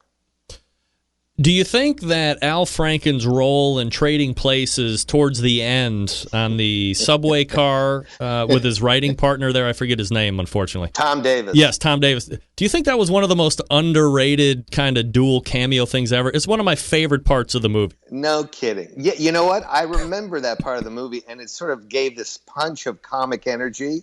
Those guys were dangerous. That's what was great about their comedy. They were dangerous. And it was no surprise to me they did that. Before I knew Al, but it was a funny. I want to go back and relook at that. Oh, it's one of the. But it probably get some pretzels in the bar car. It's one of my favorite. It's one of my favorite parts of the movie. It's one of my favorite movies ever. I think I know each and every line. Oh my god, it's a great movie. So anyway, I apologize for my indulgence on there, but not at all. I mean, the truth is, there are films that I rewatch again and again that I just can't believe how good they are every time I see them. And one of them is the movie Galaxy Quest. Never seen it. Okay, one of the greatest comedy scripts written in the last 15 years. Really? Yep, and it's perfect. It's a perfect script, and Tim Allen is hilarious in it. He's really good in it, and you've got the great Missy Pyle, and you just got a great all around cast. Sam Rockwell, and it's a perfect story, and the laughs are there. So I would recommend that Galaxy Quest. All right, I will put that on the to watch list ASAP. Please. As far as the Kings movie, so going back in, recutting it, telling these new stories, where do you see it getting out? I'm including this interview I did with Al. Right. That really is at the heart of how we got over there. So he's now more featured in the film. Where do you when do you see it being, this version being released out, or what are the plans for that for people to start seeing? I would say early spring, and they're going to start hearing from me on my Twitter account and on my Facebook page, and maybe I'll take out an ad or two. Maybe I'll take out an ad on your show. I don't think you need to take out an ad. We can just probably talk about it. That's fine. I could probably mention it. There's already a trailer online that's for the earlier version, and I'll take that down in about a month and put up. So I'd say early spring. There's going to be an availability to either buy it as a DVD or stream it, and I'm going to get it out there. It's going to happen. I've got too much invested in it, and also it's charming to see this adventure that we all have. And although some of us in the cast are not as charming as others, it's all there there's going to be all there for the world of barbecue to see. John Markus joining me here on the show. John, talk to me about, I think it's safe for me to say that you're kind of you are the trailblazer of barbecue on television, and you've seen it through all of the different successions from when it was like Outdoor Life Network and all the way back through. It kind of really found a niche and some anchors in Destination America finally.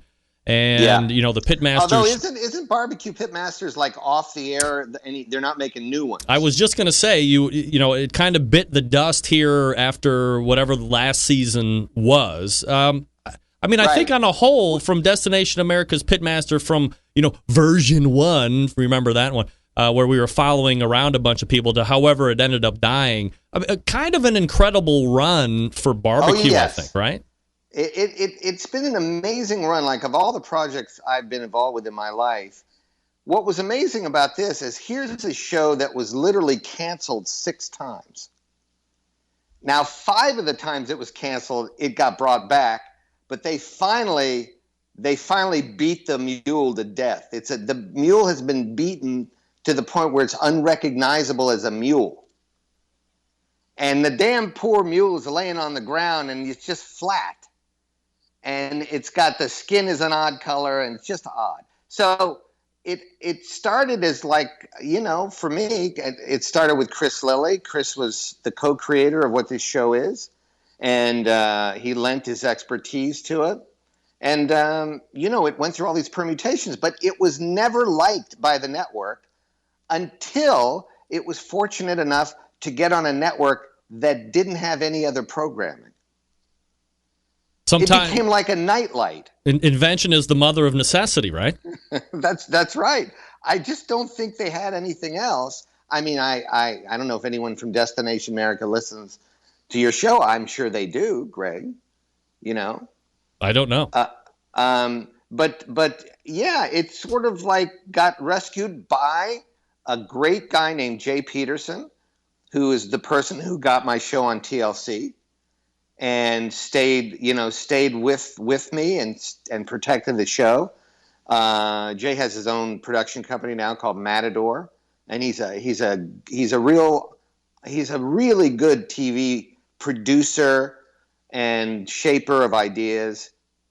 And so it began to have a life on Destination America after TLC had canceled it twice. Do you foresee it kind of rerunning on Destination America in perpetuity, or do you think that at some point it will just kind of phase out? And because you still see it they'll run the marathon, and it's been however many seasons ago, and everybody knows what's going to happen, and it's a lot of the same people that you see going, all the same kind of bitching and moaning that you hear about, but yet it's still showing up, it's still playing. There was not a new season this year, as you had said. I mean, it's kind of a thing that almost it's like herpes, right? No, I think herpes is more pleasant. But just as permanent, it seems. Well, I don't know if I can improve upon your example, Greg. You know, if we're going to talk STDs and barbecue, why not? But at the same time, it rose to the level it needed to rise to, or it went down to the level it was supposed to go to. I mean, I don't think all I know is the people at Destination America at some point didn't feel they needed my help with the show, and they actually decided they wanted to take elements from the show that I had created with Chris and co-opt them as something else, and they don't. There's no authorship in reality television, so you can't protect your ideas in reality television. So that's big. There's one person who does protect their own ideas. That's Mark Burnett, who does Survivor and Shark Tank. Very successful. Very successful guy. But I think the show could have been on now and been fresh and interesting. It actually could have had more life to it. All right, so I had many ideas for them, but they just didn't feel I knew enough about barbecue. Let's talk about that. Let's talk about how to keep it fresh. I think there's probably a portion of the viewing audience that says, you know, this is the concept. How much more fresh can you make it? It's a Chopped style show now, blah, blah, blah. Like, what were some of your ideas that you thought could keep pulling in new audience and then also retaining that fervent competition base that was watching it already? Well, I wanted to do some elements that actually exist out there in the real world, which is I wanted to go back to some of the elements that were a part of the original concept, which is force everyone to cook on the same cooker. Give people their meat, right, which we still did on the show, but that give them limits to what they could use and how luxurious they might make their, you know, all the bells and whistles that are on cookers now that are really, to me, just gimmicks that don't really add to the food.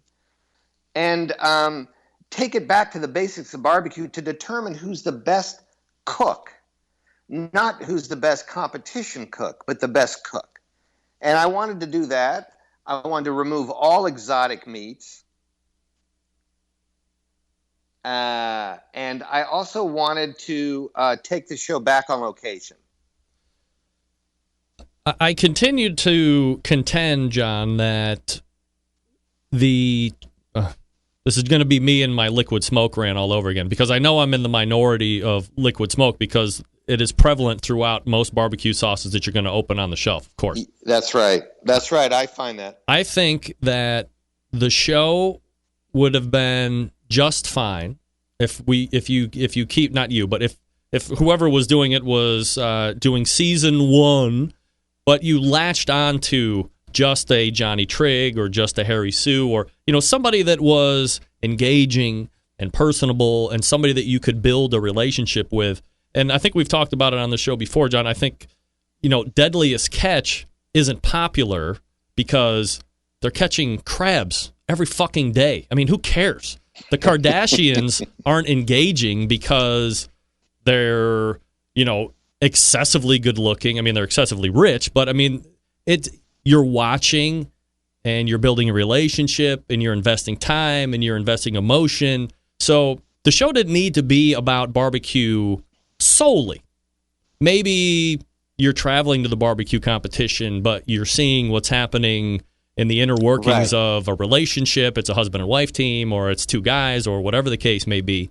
So you're able to build that investment and that relationship in the show. And then at the end, you have the end of the competition. Maybe you win, maybe you don't. But it doesn't hinge on, well, none of these guys got called. Why the hell are we watching this show? Kind of a thing. It's a more traditional, real TV show. I think that had every possibility of working. And I'm still pitching it around to NBC and ABC as we speak. I wish you the best of luck with that. But you and I are exactly on the same page, which is why the reason they canceled season 1, which seems to be everyone's favorite, and mine too, which is that not enough of them were winning. And I kept saying to them, but welcome to the world of barbecue. Very few people win, and it's about the journey. it's about not just the physical journey, but the journey of defeat, of learning to cook this food, of dealing with your neighbors, of dealing with the people at home that don't want you wasting time there. Those personal stories are the most interesting, and that's why the show really resonates with barbecue people and other people as well. They're just at the network, they get insecure about whether this will test well, and they don't feel they can build an audience with something that doesn't have winning in it and competition in it. For God's sakes, look at the Food Network now. It's crazy. Yeah. What they're doing is they're making everything about winning and speed, And the truth is, it's antithetical to barbecue to deal with speed. Barbecue is about watching paint dry. Low and slow, I believe, is the mantra. Well, it's lost on me because they just are hype. I don't know. Listen, the truth is like, I don't think they're setting the world on fire at all with how they're doing it. And I'm sure if you look at the ratings for the Food Network, they're probably down too because, again, the mule is beaten to death, is unrecognizable. So I'm sounding like Grandpa. Greg, when Bill Clinton ran for president the second time, okay, he was campaigning through South Carolina, and there was a 104-year-old man who lived in this town in South Carolina, and they said, what a great chance for a photo op to get Bill Clinton up on the guy's porch. And they got all the cameras, all the pools were there, and the journalists were waiting, and then they got Bill up there. Clinton got there with this guy in a rocking chair, 104. And they start rolling the cameras, and Bill Clinton leans next to him and talks really loud because the guy's so old, and says to him, the guy's name was Jed, and he said, Jed, I bet you've seen a lot of changes in your life, right? And Jed looks back at him with a snarl and some spittle coming out of the corner of his mouth, and he says, yep, and I've been again every one of them. I feel like that guy sometimes. Oh, boy. John Markus joining me here on the show. John, can I hold you over for a break here, and then we'll I'd love it, man. pick it up. I'm all right. Sitting here, let's keep going. All right, stand by. John Markus joining me here on the show, and I'm going to talk to you quickly about the good folks over at Cook Shack. Makers of smoker ovens for barbecue lovers with any amount of experience, whether you barbecue in your backyard in the competition circuit or in a 5-star dining facility. Cook Shack has a unit that will do the job, and with a full line of barbecue sauces, spices, pellets, and wood chunks, it's the perfect one-stop shop. Cook Shack strives to be your barbecue resource center by offering cooking classes, online recipes, how-to videos, 2 blogs, smoking, grilling 101s, and a video cooking classroom. Check out their website at cookshack.com or follow them on Instagram, Facebook, YouTube, Twitter, Pinterest, or Google+. Get advice or share your passion for barbecue on their world-class barbecue forum. That's right, they still have forums. Cook Shack pellet-fired smokers are the choice of champions because they were designed by a champion, Ed Fast Eddie Morin. The FEC 100 and PG 1000 are always customer favorites. The PG 1000 can double as a smoker and a grill. Low and slow or hot and fast, the pellet grill line gives you the most for your money. Cook Shack residential electric smokers are the #1 smoker in the industry. High quality means high durability and versatility. Anything you can cook in your oven, you can make in a Cook Shack. Passion and dedication drive Cook Shack's manufacturing, with quality always being at the forefront. Get the best in barbecue since 1962. Call 800-423-0698. That's 800-423-0698. Or visit cookshack.com. More with John Markus right after this. Stick around. Be right back.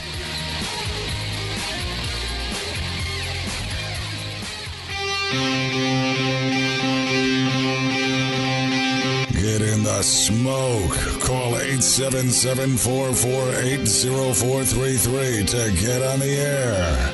Now, here's your host, Greg Lampe. All right, welcome back. The segment of the show being brought to you by Unknown Smoker Accessories. Purveyor of made in the USA stainless steel barbecue and smoker lid hinges, barbecue accessory hangers, rocket hot chimney grillers, and heavy-duty aluminum foil dispensers. The fine products from Unknown Smoker Accessories keep your gear where it needs to be, at arm's length and ready for battle. Visit unknownbbq.com/shop today. That's unknownbbq.com/shop. And discount code REMPE, REMPE, for 10% off your entire order. Thanks to Jason and the folks over at unknownbbq.com. All right, John Markus is joining me here on the show, and we're talking about barbecue TV and barbecue in general, also the potential lack of bidets across this very land of ours for whatever reason that may be. We can't put our fingers on it, but nevertheless. John, we have been talking a lot about beef, especially on this show today. My neighbor had a terrible time with the beef brisket yesterday. Wanted to blame it on the meat. I have tried to give him offers of condolences, offers of advice, all of this other stuff. I've had experts on this show talking about it today.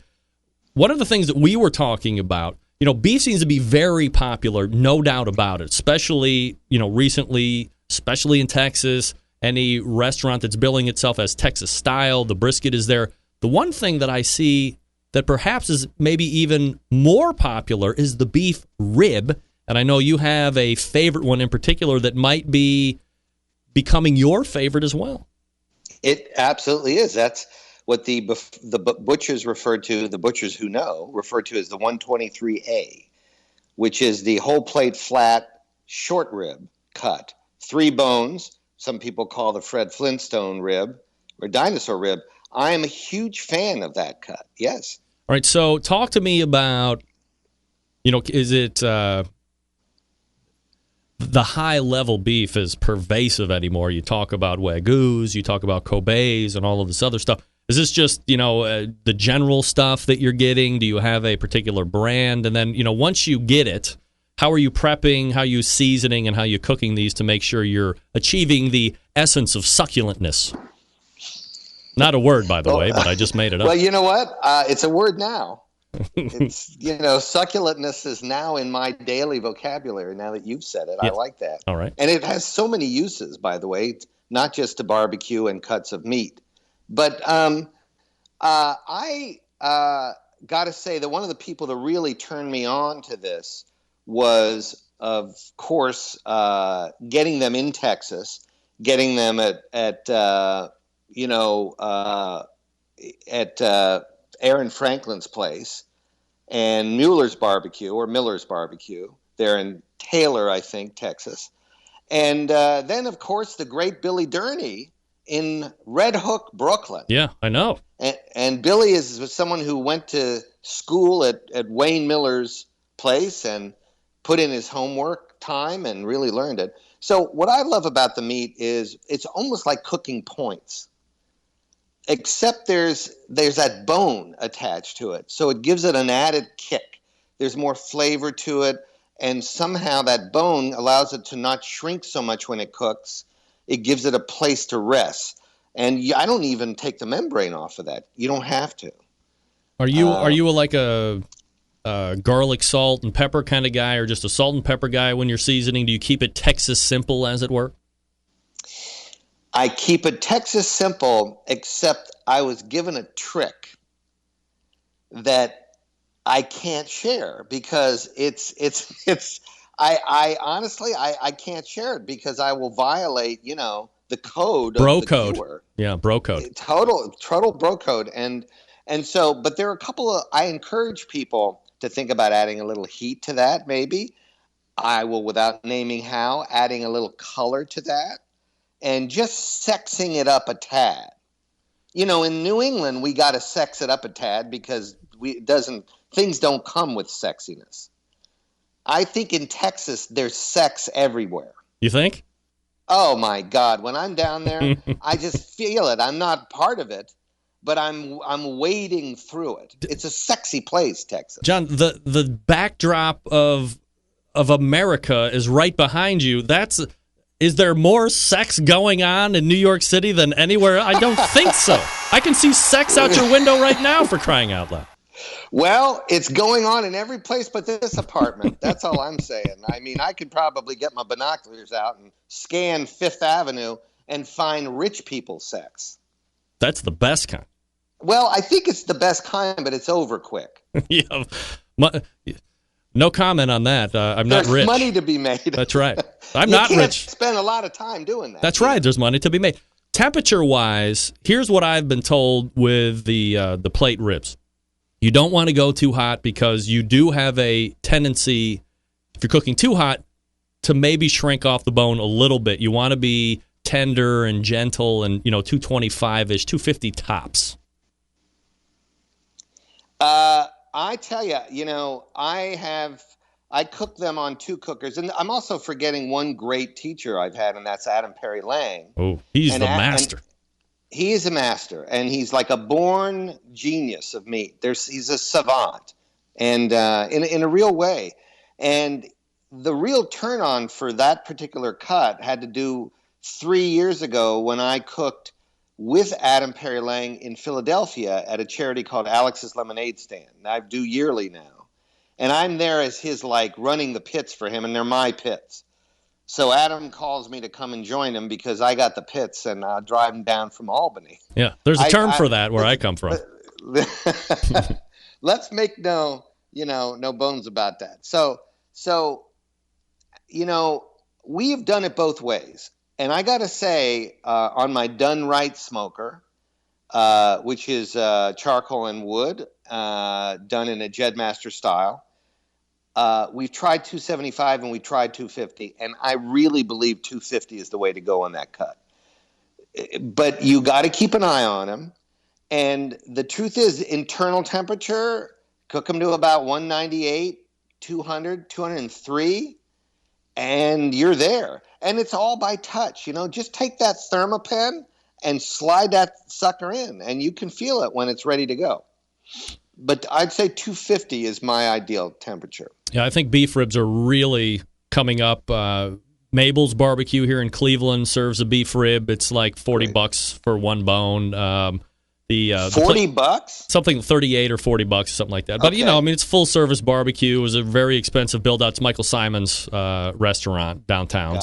And then there's a place over on the west side. I don't think they've gotten there yet, but they've entertained bringing it in. But I feel that they don't want to put that on the menu and have people have a little bit of sticker shock. So, all of a sudden you have a surplus as a purveyor. That's not very good. So you want to be selling it off. Nevertheless, I think beef ribs are absolutely spectacular. My brother calls them like steak on a stick. They're just absolutely delicious. Totally. I mean, and you can get them done in about 7 hours and less. I've gotten them done anywhere between 5.5 and 7.5 hours.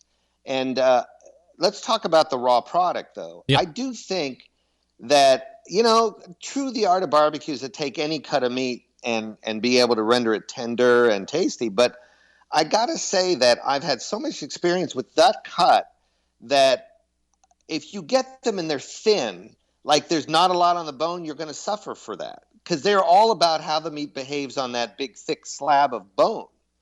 And if they're thin on top, you're not going to get the same action and ultimately not going to get the same succulentness. Succulentness. I'm sorry, I've got a succulentness. And so that's what we're after. And I do like succulation, though. Well, succulation is something that happens when you go to Thailand. Yeah. So anyway, I like the Nebraska brand of beef. I gotta say, big vote for Nyman Ranch. Big vote for Nyman Ranch. There's a gentleman who runs the beef division of Nyman Ranch, named John Tarpoff, who is one of our living geniuses of meat genetics, and he oversees that division, and they do some great product there. So I'm not plugging them because when I buy them, I pay for them, but I can go around the country and find that cut when I can find it, and the quality is the good quality. So you can get it in choice. You don't need prime. You can get it in choice. Consistency, the key, is always like anything in barbecue. So let me ask you about this. Butcher paper. Yes. This really seemed to be making an appearance almost like, the thing to do list had been rechanged and butcher paper all of a sudden was top like 1 or 2. And then as quickly as it came, it seems to have dove right out of any type of visibility. So do you have thoughts on butcher paper, why it's better or worse or just different than the traditional foil? I would encourage anyone who really wants to explore this to look at the episode of Aaron Franklin's show that I appeared on If you Google Aaron's name and my name, you can get the brisket episode for KRLU, that series for PBS. And we explored that because we did 3 briskets. We did, and again, we're talking about briskets here, but we did a brisket in foil, where we foiled it, the Texas crutch. We did the butcher paper, and we did bareback. And I have to say, because Aaron does use butcher paper as well. I think the reason that butcher paper is sort of going away is that it's not easy for people to find these big rolls of it. You got to know a supplier to go do that. It's not easy. You can't go down to the corner store and buy a big roll of butcher paper. So where's the win for butcher paper? I mean, if you were able to find a purveyor, or I'm sure Amazon.com has it, or something like, or maybe you just live next to a butcher's a barbecue place that has it. Like, what's the benefit? Any wholesale food distributor. So you can find them out on the outskirts of your town. Just go and Google wholesale food distributor, and that's one place. I'm sure I wonder if the U-Line Box Company has butcher paper. Probably. I would guess they might. Yeah. And I would get it in the brown, not the white, because the brown is the more natural color. The truth is, Greg, when it comes to this kind of stuff, it helps to have the basic skills of the pitmaster before you get into anything else. And the basic skills involve controlling heat and smoke. And if you don't have that down, adding the element of butcher paper is not going to help you. The one thing I found in doing the episode with Aaron, well, first of all, he's masterful at everything he does. Yeah. He's got that touch. But my favorite brisket of all 3 in that process was bareback. Why? Because there was much more crunch and salt and bite and mouthfeel to that bark. That bark had bite. It just had something great going on. And I say to Aaron in that episode, when I start chewing on that brisket, it reminds me of LBJ riding around on his ranch in his Cadillac, yelling at people and having a woman next to him dressed in just her panties. That's how I felt eating that brisket. Like a man. You felt like a man going fast. Yeah. With a fast woman. With a fast woman, and shooting your 6 guns while you're chewing on the brisket. You got one hand on the wheel and the other hand's putting the brisket in your mouth. It's not like these people I see outside on Fifth Avenue having sex where there's nothing manly going on. You know what I'm saying? Yeah, this is real. This is real man sex, putting meat in your mouth. Right? I think so, personally. Yeah. So, I mean, I got to go back to the skills of the pitmaster. I really think one thing that can happen when you wrap this beef after this long cook is you're going to get that bark soggy. And I'm telling you something, nothing kills our barbecue party like limp bark. Right. Limp brisket. Limp brisket. You have to leave the B off when you're doing limp brisket. It's limp brisket. Limp brisket. Not limp wristed, limp brisket. You lose all the succulatuity. Yeah, the succulenticitivity. So I don't know. I'll go all back to skills, basic skills. Is the perception, though, that the butcher paper somehow breathes and doesn't take away some of the crunch of the bark? Or no? Is that a hypo? I think that, when you look at that piece of butcher paper, when you unwrap it, it has absorbed a lot of oil. Yeah. And fat. It's absorbed fat. And I don't know if that's something you really want, that it's going to pull something out. And I think there is some absorption there. What did Garrison Keillor used to talk about, the brown bags with the stains that indicate freshness when he was selling his biscuits, right, on the show. And I think I just sort of think that it's better than wrapping. It's better than full-on wrapping, where things do limp up a bit, and get a little soggy. If you had to choose between the 3, my number 2 choice would be butcher paper. My number 1 choice is bareback. If you fill your pit with enough meat then there's enough moisture inside the vessel that's going to help protect your cook. So, I mean, I feel very passionate about this stuff. I would be remiss if I didn't ask you about the other love of your life, which is playwriting, and specifically the Fabulous Lipitones, which has nothing to do with barbecue, other than the fact that you made me favorite son leaps and shoulder over my twin brother, younger brother, and younger sister. Wow. Talk to me about, I remember when we had originally talked about, this was also years ago, but I mean, this thing is a bona fide hit. It's got legs. Yes. In the regional theater world. Yes, definitely has legs, including, how about this announcement I will make on your show?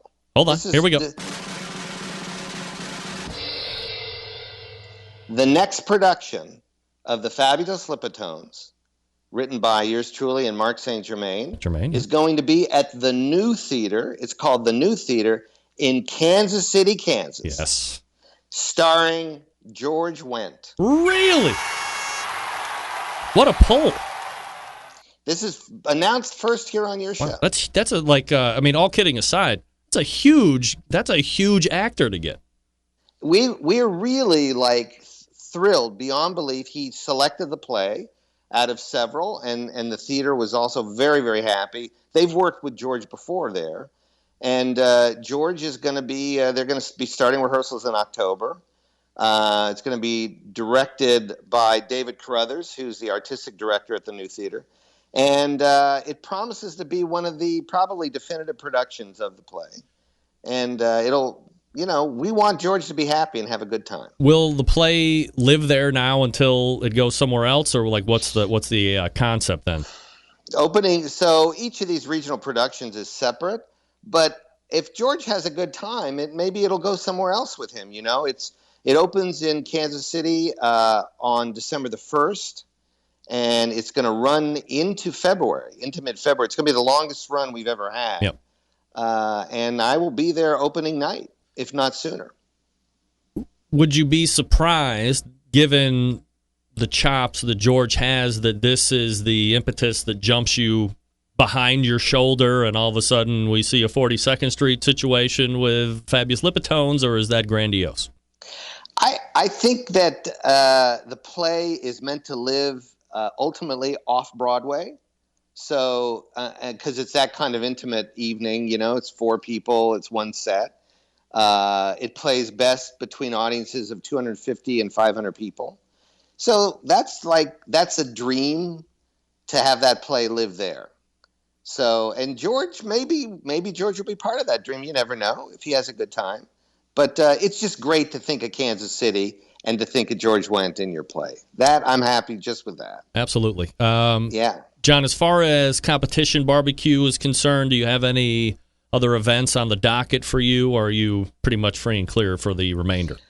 I'm free and clear for the remainder. I've done a lot of small cooks during the year that I've really loved, including I was fortunate enough to cook a meal at the home of Ruth Reichel, who is a really wonderful a novelist as well as a writer of food and restaurant reviewer and of cookbooks. And I've been doing events like that during the year that are more small scale and not. I haven't competed actually at all this season, so that might happen next year. Who knows? My team is spread to the wind. Believe it or not, they're all out there living their damn lives. These total traitors. Nerves. The nerves. I know. Greg, do you have a lot of competition barbecue people that call to complain about the world of competition barbecue? I mean, are people disgruntled sometimes? I don't know if this show is the forum for that. I think Facebook and the Twitter, Snapchat, that seems to be a place where people want to go and vent about this competition should be this, or this rule should or should not be changed. And coming up, unless somebody has really decided that whatever their particular grudge is paramount to the existence of barbecue, I might get an email or field a phone call and a pitch might be made. And if I deem it worthy, I might give them audience on my show to plead their case. But otherwise, I mean, this show is, as I've always said, it's the ESPN of the industry. It's not just competition. It's not just bloggers. I mean, I try and cater to sometimes it might trend one way or the other, but we try and cover it as a whole I try and cover it as a whole as best I can, and sometimes I'm a little bit better at it than others, and other times I can get, guys like you who are huge stars and come on and on an internet radio, whatever this thing is now, an internet show to talk about, barbecue and grilling and all the other stuff. While we're at it, and by the way, I think you sell yourself a little short here. I think it's basically your coverage of this world that makes the show really engaging and compelling, because there's just a limit to competition barbecue and how much you can talk about. But to get into all the things, like when you were just talking about this sponsor just now, Unknown Barbecue. Yes. I'm going to get on that website as soon as we're done tonight, because I'm really fascinated by what they might have on it. So this, again, I think we were talking about how necessity is the mother of invention. If you have a Weber Smoky Mountain cooker, what's the most annoying thing about having the cooker? When you take the top off, you have nowhere to put it, right? So you're going to put it down on the grass, or you're going to put it down, somebody might chip it. This guy was like, hey, I'm going to fill a need. He built a hinge for it. So now you can just open it up just like a big green egg or one of those ceramic cookers, and you put the top back down, boom, you're done. It's great. That's fantastic. Yeah, I mean, these are our barbecue people out there working in America, selling American products. I love that. I wanted to mention one thing, too, that I was thinking about this. I've gotten into this habit where the play is being done of offering myself up to cook a fundraising barbecue. Yes. At every location. I've done it at 4 theaters so far. Yeah. And they raised a ton of money. Like, we raised almost $80,000 for a theater in Cape Cod that was doing the play. And then I was fortunate to cook the fundraiser at the play in Florida with none other than Ray Lampe himself. Right. Very good. And then in Richmond, Virginia, I did a fundraiser there, barbecue, cooking ribs with Tuffy Stone. So anybody out there who knows the theater they have that wants to do my play, you're going to get me barbecuing there probably. Like if that isn't enough. And also going back to gadgets and stuff. Yeah. There's I have also found a couple of great sites for the Big Green Egg as well that are selling completely off-label devices and gimmicks for it, which I love. And also, I got a nice thing for my ranch kettle grill that contains a charcoal. I don't even know the names of these products, but I'm a big purchaser of them. Containers of charcoal? Well, what it does is how somehow Weber sells the baskets that you put the charcoal in? Yeah. This is not a wire basket. This is like a solid metal basket that contains your charcoal. Sorry, I don't have the name of it, but fits in the regular size Weber and the ranch Weber. One of the coolest gadgets that I had seen over the last 10 years or so was it was called the Charbecue, I think. Not Charby Gone, that's a grill skirt. Charbecue. So let's say you had a crappy gas grill that didn't work anymore, or you just had a crappy gas grill, and you wanted to have a charcoal grill option as well. So this was metal, and then you had like washers on the side of it, and you could expand it or size it to your gas grill, set it right over the top, dump the charcoal in. So you could almost have like half gas grill, half charcoal grill. My brother-in-law, his grill crapped out. I said, here, try this thing and let me know what you think. And he cooked on it, and he was like, oh, this thing's the best thing ever. I just went out and bought a new gas grill, and this is my new charcoal grill right here. Meet my old gas grill, the new charcoal grill. So it's great. It's barbecue. Barbecue is like a perfect place for ingenuity.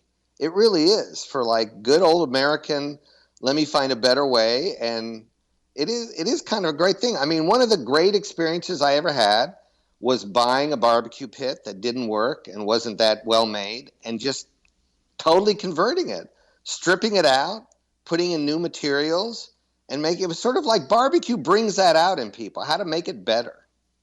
We want to make it better. That's right. I totally agree. Yeah. All right. Yeah, and I mean, that's one of the things I think really appeals to me about that, is that you strive and, you know, you've got time to be inventive because you're just sitting there all day. Yeah, what else are you doing besides thinking about where you're going to install your next bidet in your house? You know, do we have time for me to tell you a real quick thing? I'm going to plug a couple things. Yeah, go ahead. Well, one is that I think in the next couple of days on the Huffington Post, look for an article about me and the theaters where my play is and how I'm cooking barbecue at all these theaters. So that's being written by Gerald Brunner. That's going to be on Huffington Post, all right. And then it's going to be on Parade.com. And then I have done a turn as an actor, Greg. Yes? I am going to be an actor on a website. Actor. This is another like opening debut announcement for you. Scoop. That was created by the great writer and monologist Eric Bogosian. And Eric came up through the theaters downtown doing these one-man shows, these monologues. He went on to become a movie star. He did a film called Talk Radio that he wrote, played the host of this radio show. And then he was on Law and Order for 10 years. He's gone back to his roots of monologues, and he's created a website called 100 Monologues. A lot of us donated to a Kickstarter program because he was able to shoot 50 of them, and then he ran out of money, and he decided to go to Kickstarter, right? To do the next 100. I gave a small amount, and when he thanked me, I said, you know, the amount I've donated to you comes with a condition, which is I want to do one of these monologues. His response was, John, are you an actor? Of course, the answer is no, I'm not. But I had this dream of doing something from the play Harvey, which is my favorite play. Yeah. And I told him that, and he said, there's going to be nothing from Harvey on my website. You are going to do this. And Eric sent me a monologue he wrote in 1996. It's 10 minutes long, and the reason he gave it to me to do, it's a man at his grill in his backyard in New Jersey. Well, you already have your motivation. What's my motivation? Yes, it was right there. You know, I was able to channel the inner pitmaster. That's my method acting. And it's a fancy grill with a lot of gimmicks on it. But it's a monologue done to his neighbor, who's not really seen on camera, but sitting right next to the grill. And it should be posted on 100 Monologues within about 2 or 3 weeks. You've never been in any motion picture or television show or anything otherwise, acting? Well, this may get us into a total other subject, and I don't know how late we can go, but I did appear on The Cosby Show. Ooh, The Cosby Show. Where once do we win Emmys, right? Oh yes, there's usually I have my Emmy sitting in the background when I talk to you, but I've decided the New York skyline's far more interesting. Yeah, of course. There's sex out there. Yeah, who doesn't love that?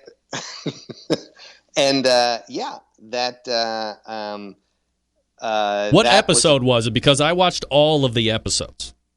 There was an episode where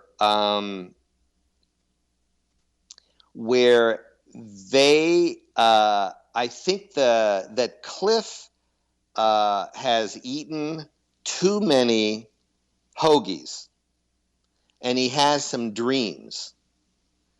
And one of the dreams he has is one of his children is basically lecturing scientists about pasteurization.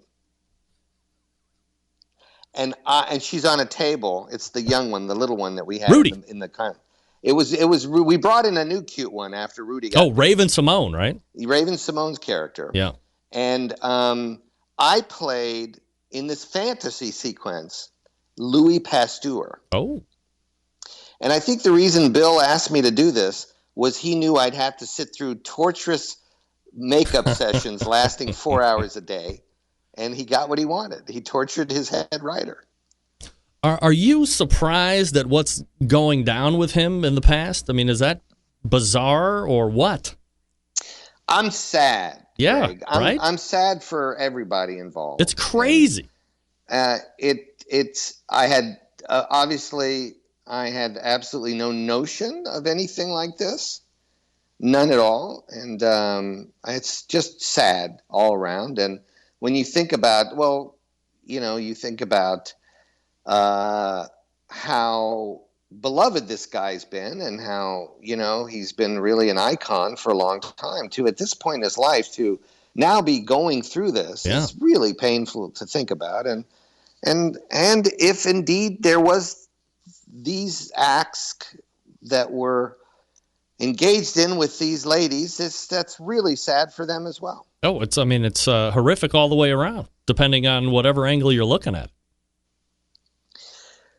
Yeah, I don't know how much to get into, but just want to say that I think about him from time to time because he's the one I know, and he was my dad for 6 years.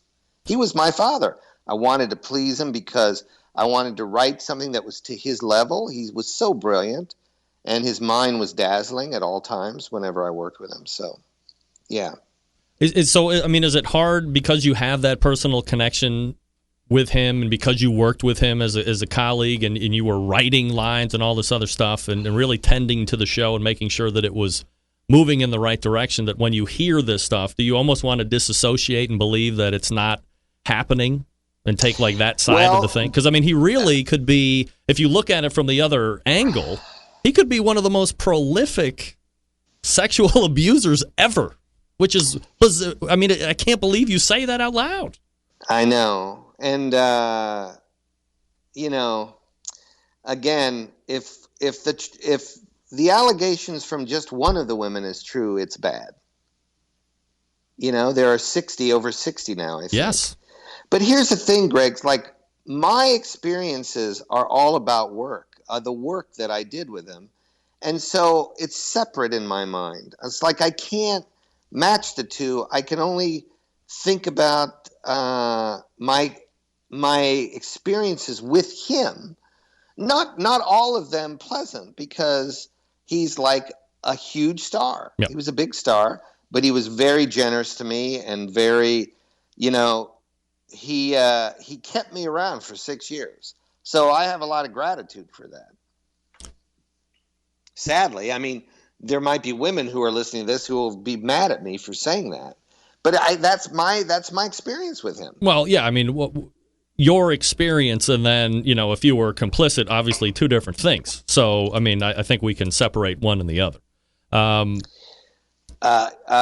know that I had to make him laugh with scripts. That's all I knew, Yeah, that's what you're hired to do, right? Yeah, and it was 7 nights a week, of work, as well as 6 days, So it was a lot. It was a lot, Luckily, I was young and I could take the abuse of working so hard and, trying to keep the show alive and as far as script-wise.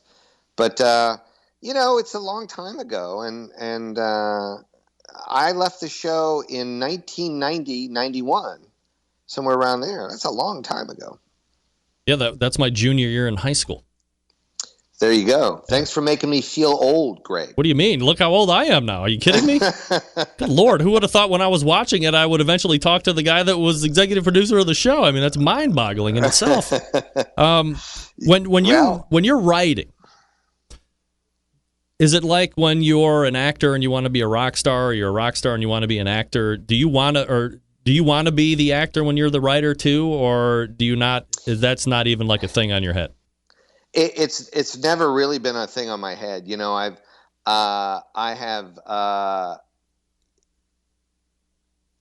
think it's a lot better to get a chance to work with the words and to come up with the ideas, because you're not like, they're not going to look at you and go, well, he doesn't look right to do this part. You just are proving it with your words, when I sit in auditions for audition actors to come in for either a TV show or this play, basically, like, these actors get up in the morning, they shave, they do whatever it takes to get ready. That's what they're thinking about all day. They come in and they may not look right and they won't get the part. And it just kills me to think that an actor is, subjected to that. So the words, are what I find to be most pleasurable. Now, however, I do think I have this fantasy that I'm good at acting. Yeah. I have this weird fantasy, and I said yes. I mean, I lobbied to do this thing and then said yes when Eric said, okay, we're going to do this 10-minute monologue. I had to go and hire a coach to memorize 10 pages of material. Not an acting coach, but a memorization coach who drilled me for 3 weeks. And then I go on the set, and Eric's there directing, and he basically is directing me. And so I got to feel what it was like when you're not pleasing a director. Do you find that the writers believe they are the linchpin of the whole thing, and then you turn it around and the actors feel that they are the linchpin of the whole thing? It's almost like a chicken and an egg. That's a great question. Yeah, I was sitting with an actor once who I was in partnership with to create a new TV series. I won't mention her, but she does have an Oscar, and we were creating a TV series for her. And she said, well, it's the actor, who creates the character. And I said, okay, I just need a second here, because what are you creating if it's not on the page? What do you create on the page? And I'll tell you, the project fell apart over that discussion. Really? It fell apart. I had a meeting on this project with Spielberg. We were pitching it all over town because she was so well known, and the other writing partner that I had was a really well-known writer, and they had brought me in to turn it into a TV show with them. And this whole discussion of who creates the character. Well, the writer starts the journey up the mountain, and the actor finishes the journey. So it's a partnership. That's what it is. If somebody thinks I always fancy myself, I've never really fancied myself an actor per se, but I always thought, man, I have a pretty quick wit. I think maybe I could be a writer, but whoever knows how to get into writing, how do you even do that? I call it the AOC rule, ass in the chair. You write every day. And you know what? That's the way to get into it. But how do you know how do you know if it's good? You give it to people that are honest. I just finished the next play that I wrote with a writer named Rebecca Bazell. We just finished the play. It's going out now to be read. And we both think it's pretty good, but we're going to learn how good it is over the next week because 3 people are reading it who don't know anything about it. And you need somebody who really is a trusted friend or critic or someone who actually doesn't like you to read the play. If you can make them like you with this play or this piece of writing, it's good. I've always thought some of the best live acts are stand-up comics because they are constantly having to come up with the good ones are constantly changing the act, and they'll take bits and pieces that are working really well and they'll use them for so long, but they're ever evolving. They're always writing new material. And the really good ones seem to be the guys that have no problem also inviting, after they have their 15 minutes or a half an hour, whatever it is, calling Chris Rock and Jerry Seinfeld and Adam Sandler and doing a punch-up session and say, okay, here, listen to me do this live and, and then add in or punch this up or whatever. To me, that's really not having any worry other than I want to be the best I can be and I'm going to surround myself with the best. That's exactly right. I mean, there's a certain generosity that's behind the stuff that's the best it can be. I actually just apropos of what you brought up, I have a friend who was an actor that worked for Mel Brooks in one of his big movies, and he described the audition for Mel Brooks. Well, yes, he described the first day of work. He was hired because he had many credits. He's a well-known comic actor. And when he showed up on the set, Mel said this to him: "This is going to be a lot you. It's going to be a lot me when you don't even know it, but it's going to be a lot me too. But everyone who's part of this team has one goal: to get the funny up there on the screen." And we're selfless. We're all in service to the funny. And that's what you just described with those comics. And on TV series, we also get a lot of our friends will come in on a pilot and punch it up for free. You just help each other, because it's much better when there's several heads around it, you know? John, anything else you want to discuss before I cut you loose tonight?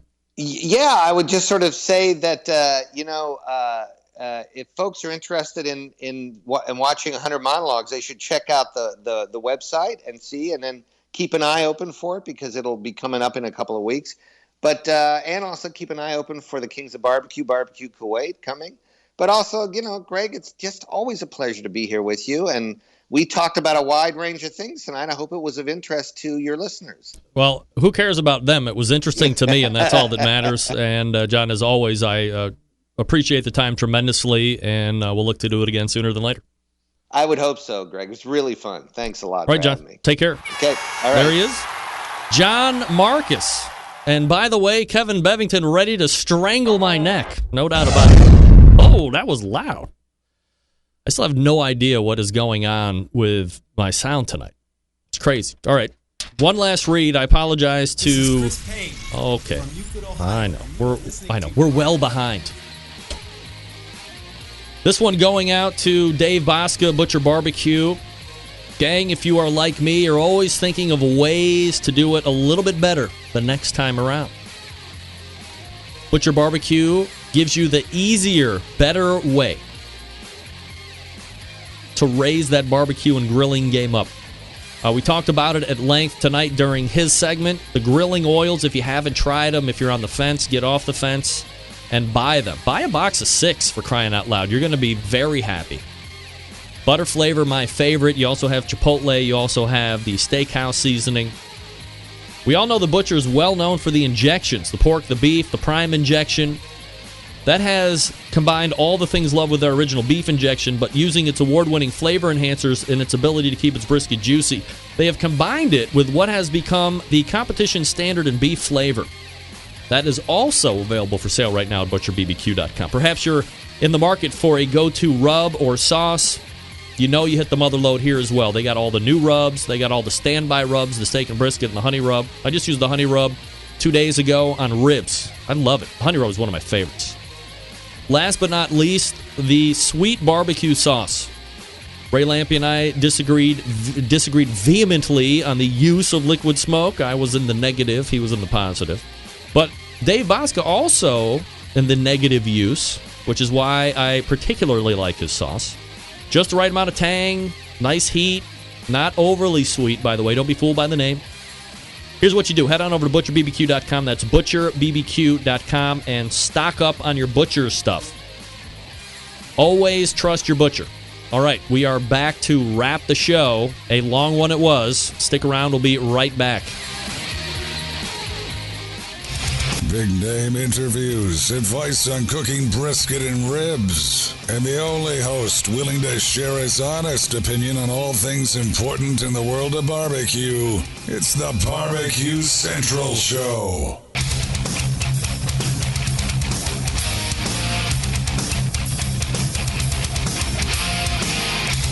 All right, I'm all caught up there, so we can head on out. All right, all the way back in the first hour, we talked with Dr. Barbecue Ray Lampe. Then we talked with Dave Bosca, Butcher Barbecue. That's butcherbbq.com. Ray's website, by the way, drbbq.com. And then the second hour and some of the third, we talked with John Markus. A wide range of topics, if you can believe it or not. Couple of things for him. The 100 monologues, you can Google that. And then also Kings of BBQ Kuwait, a recut. I'm not going to try and look into too much, but I believe he was saying that in his estimation, he's going to be showing you who the good guys are and exploiting who the not good guys are. That was my takeaway from the conversation. Yours might have been different. We got a great show planned for you next Tuesday already. Hope to see you for that. September 11th, 2001. I will never forget. And until next Tuesday at 9 p.m. Eastern Standard Time, this is your program host and proud U.S. American, Greg Rempe. Good night now.